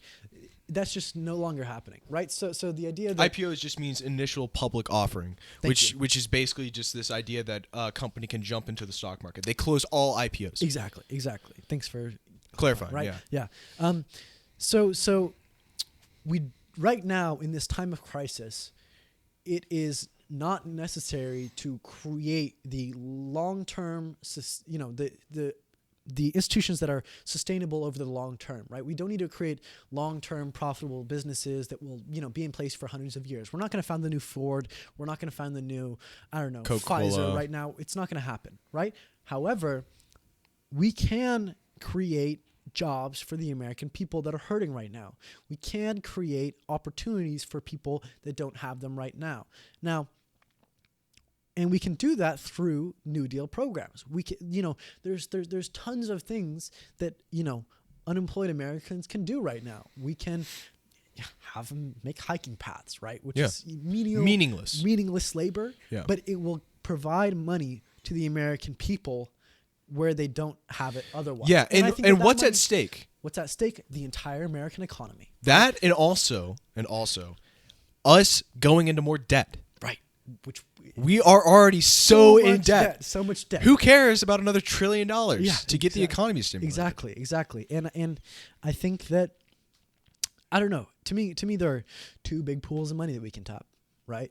that are just sitting there, and in the Everton window in America right now, they're untouchable pools of money, right?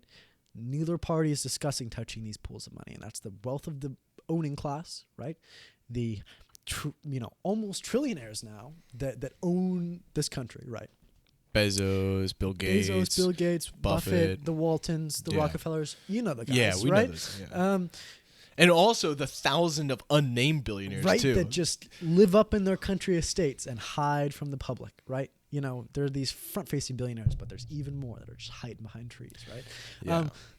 We can tap that source of wealth and use that to, spur the economy in the short term by creating meaningless jobs. And you know what? I feel like the billionaires would be on board with that, too. Yeah, I mean, they're going to fight hard against it, bro. Well, you think so? They're gonna say, but we just want to be bailed out by the government like we were in 2008. Just give us money and we'll get it working right. Well, I mean, there's a lot of billionaires who are philanthropists. Yeah, but you see the thing is they once that precedent is set, that the American billionaires that have been leeching off of our economy for so long have to repay that money that they leached. That is a precedent that can be set and used in future crises, right? Well, I think we could try and convince. Right, we could try and convince. I feel like that's a logical step that everyone would be on board with. I don't think that we need their consent to take that money. This is a democracy, and if the majority of the American people agree to it, oh my goodness, fuck them, bro. We already talked about this, but we'll continue with your point. All right.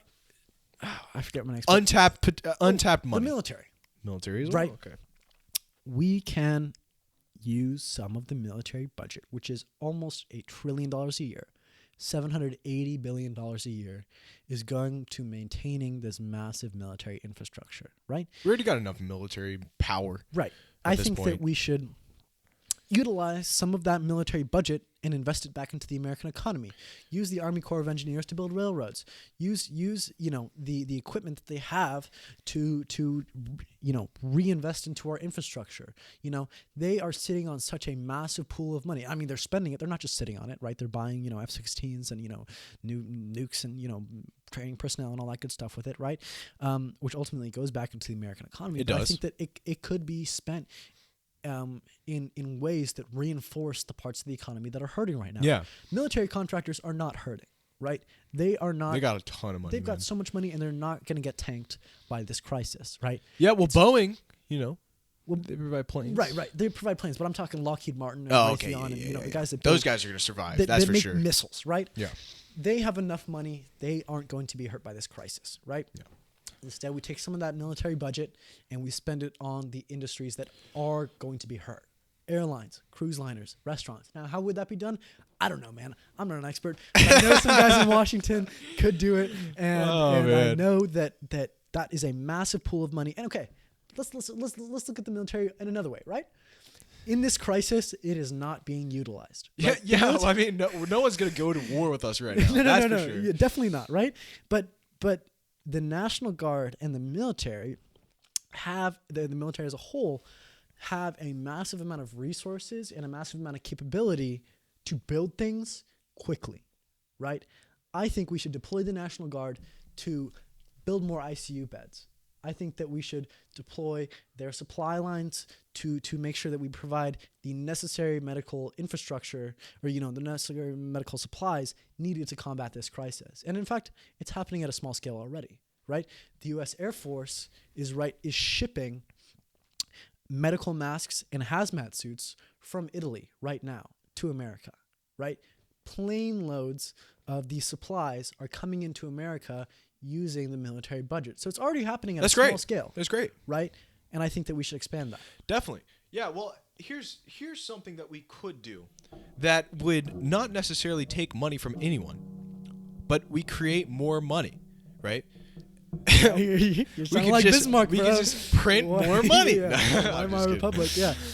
Yeah, we could just become Ethiopia, Yeah, just print more money. Exactly. Have a $1 trillion bill. Yeah, exactly. I'm not saying that. Yeah. I'm just joking. No, but what we could do is we could get the FEC. But they are doing that, by the way. Yeah, well, the Federal the Reserve $1 trillion that we just got.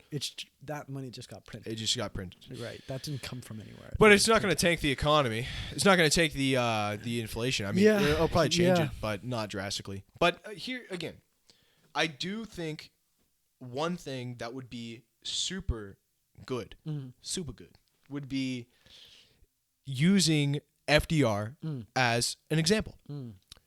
We're not in a depression yet. It's looking like we're gonna get there. Like it's looking like we're approaching that fast. Amen. Amen. It's looking like we're approaching that fast, like fast as hell. Yeah. And when that happens, we need someone to create meaningless jobs just to try and stimulate the economy again. Here's another thing. It's debatable, but what I really think got us out of the Great Depression was our increased spending on military. World War II. World War II. Yeah. That's what got us out of the Depression. Yeah. So we could World War start III, baby. another war. yeah. But you get my point. It's like there are ways to get out of a depression. Right. It's a long-term play. It doesn't happen overnight. Right. And increasing the amount of money that's going to the American people is a pretty damn good bet. And, you know, I think Trump's trying to do this a little bit. Right. But by giving... The Republican Party... Did they veto that? ...is not having it. I mean, they haven't vetoed it yet, but all of the... Or not veto it, but just vote against it. All of the important senators, you know, Rand Paul, Mitch McConnell, Lindsey Graham, they're all talking with him and trying to convince him not to give $1,000 to every American. But, I mean, that I feel like that's such a good idea, though. It's just a direct and talk about creating jobs and stimulating the economy. Talk about a progressive move. Like that was super progressive. I mean, fucking like I'm a Trump guy now. No, I mean that's cool though, right? You know, I think it's super a solid plan. It's a solid plan. It's not going to cost us that. I mean, it's a lot of money, right? Yeah, it's like $3.6 billion, right? But compared to the amount of money that we spend on other things, it's not that much money at all. No, I mean, people are spending like $100 on toilet paper. Exactly. And Americans have an incredibly high marginal propensity to spend, right? Which means that, you know, for every dollar that Americans take in, they spend 70 cents of it. Right, which means that would be $700 injected into the economy from every single American citizen. Yeah, and they would spend that on whatever they want. Right, whether it's a vacation or restaurants or new clothes. It doesn't matter. It's going back to the American economy. It's going back into the American economy, and it's going to provide a adrenaline shot right to the heart of the American business community. That is I think it's going to be necessary to jolt us out of this, you know, depression that we are descending into. That's what gets people out of depression. Consumerism. Simply put. I mean, really, people going out and having trust in their not necessarily trust, but just going out and spending money. That's what really gets the economy back. Yeah, and makes it grow. Yeah. It's just promoting consumerism. That's what's going to solve, you know, all this. We've gone for 3 hours. 3 hours. Yeah. You want to wrap this up? Yeah, man. Anything else you want to mention? Any closing remarks? Closing remarks. Yeah, well, Christians persecuted Jews. I'm sorry about that.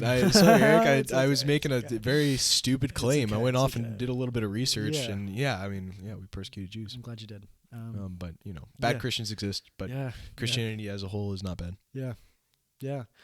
Any closing remarks? Any closing remarks? Eat the rich. Oh man. Yeah. All right. Yeah. Well, this has been the Outlet Podcast. Like and subscribe. Give us a like and a sub. Hit us with a comment. Even if it's bad. Even if it's bad. We said some bad stuff, let us know. We're gonna address it on the next podcast. You know, we've been seeing some good comments. Shout out to Canadian comedian Tyler, whoever's commenting on us. That was super nice. We appreciate it. Yeah. So just look, even if it's a terrible comment, like whatever. Just let us know. Just let us know. We want to see some spark of life. Yeah, exactly. We want this to be a conversation beyond the two of us, right? That's Not just right. Us two talking in the garage. We want it to be a conversation that we're all. We want to make it. We want to take over the world. That's what we want to do. That's damn right. That's damn right. All right. All right. Thank you guys for listening. If you made it to this point, we love you. We love you. Good stuff. Thank you for listening. Peace.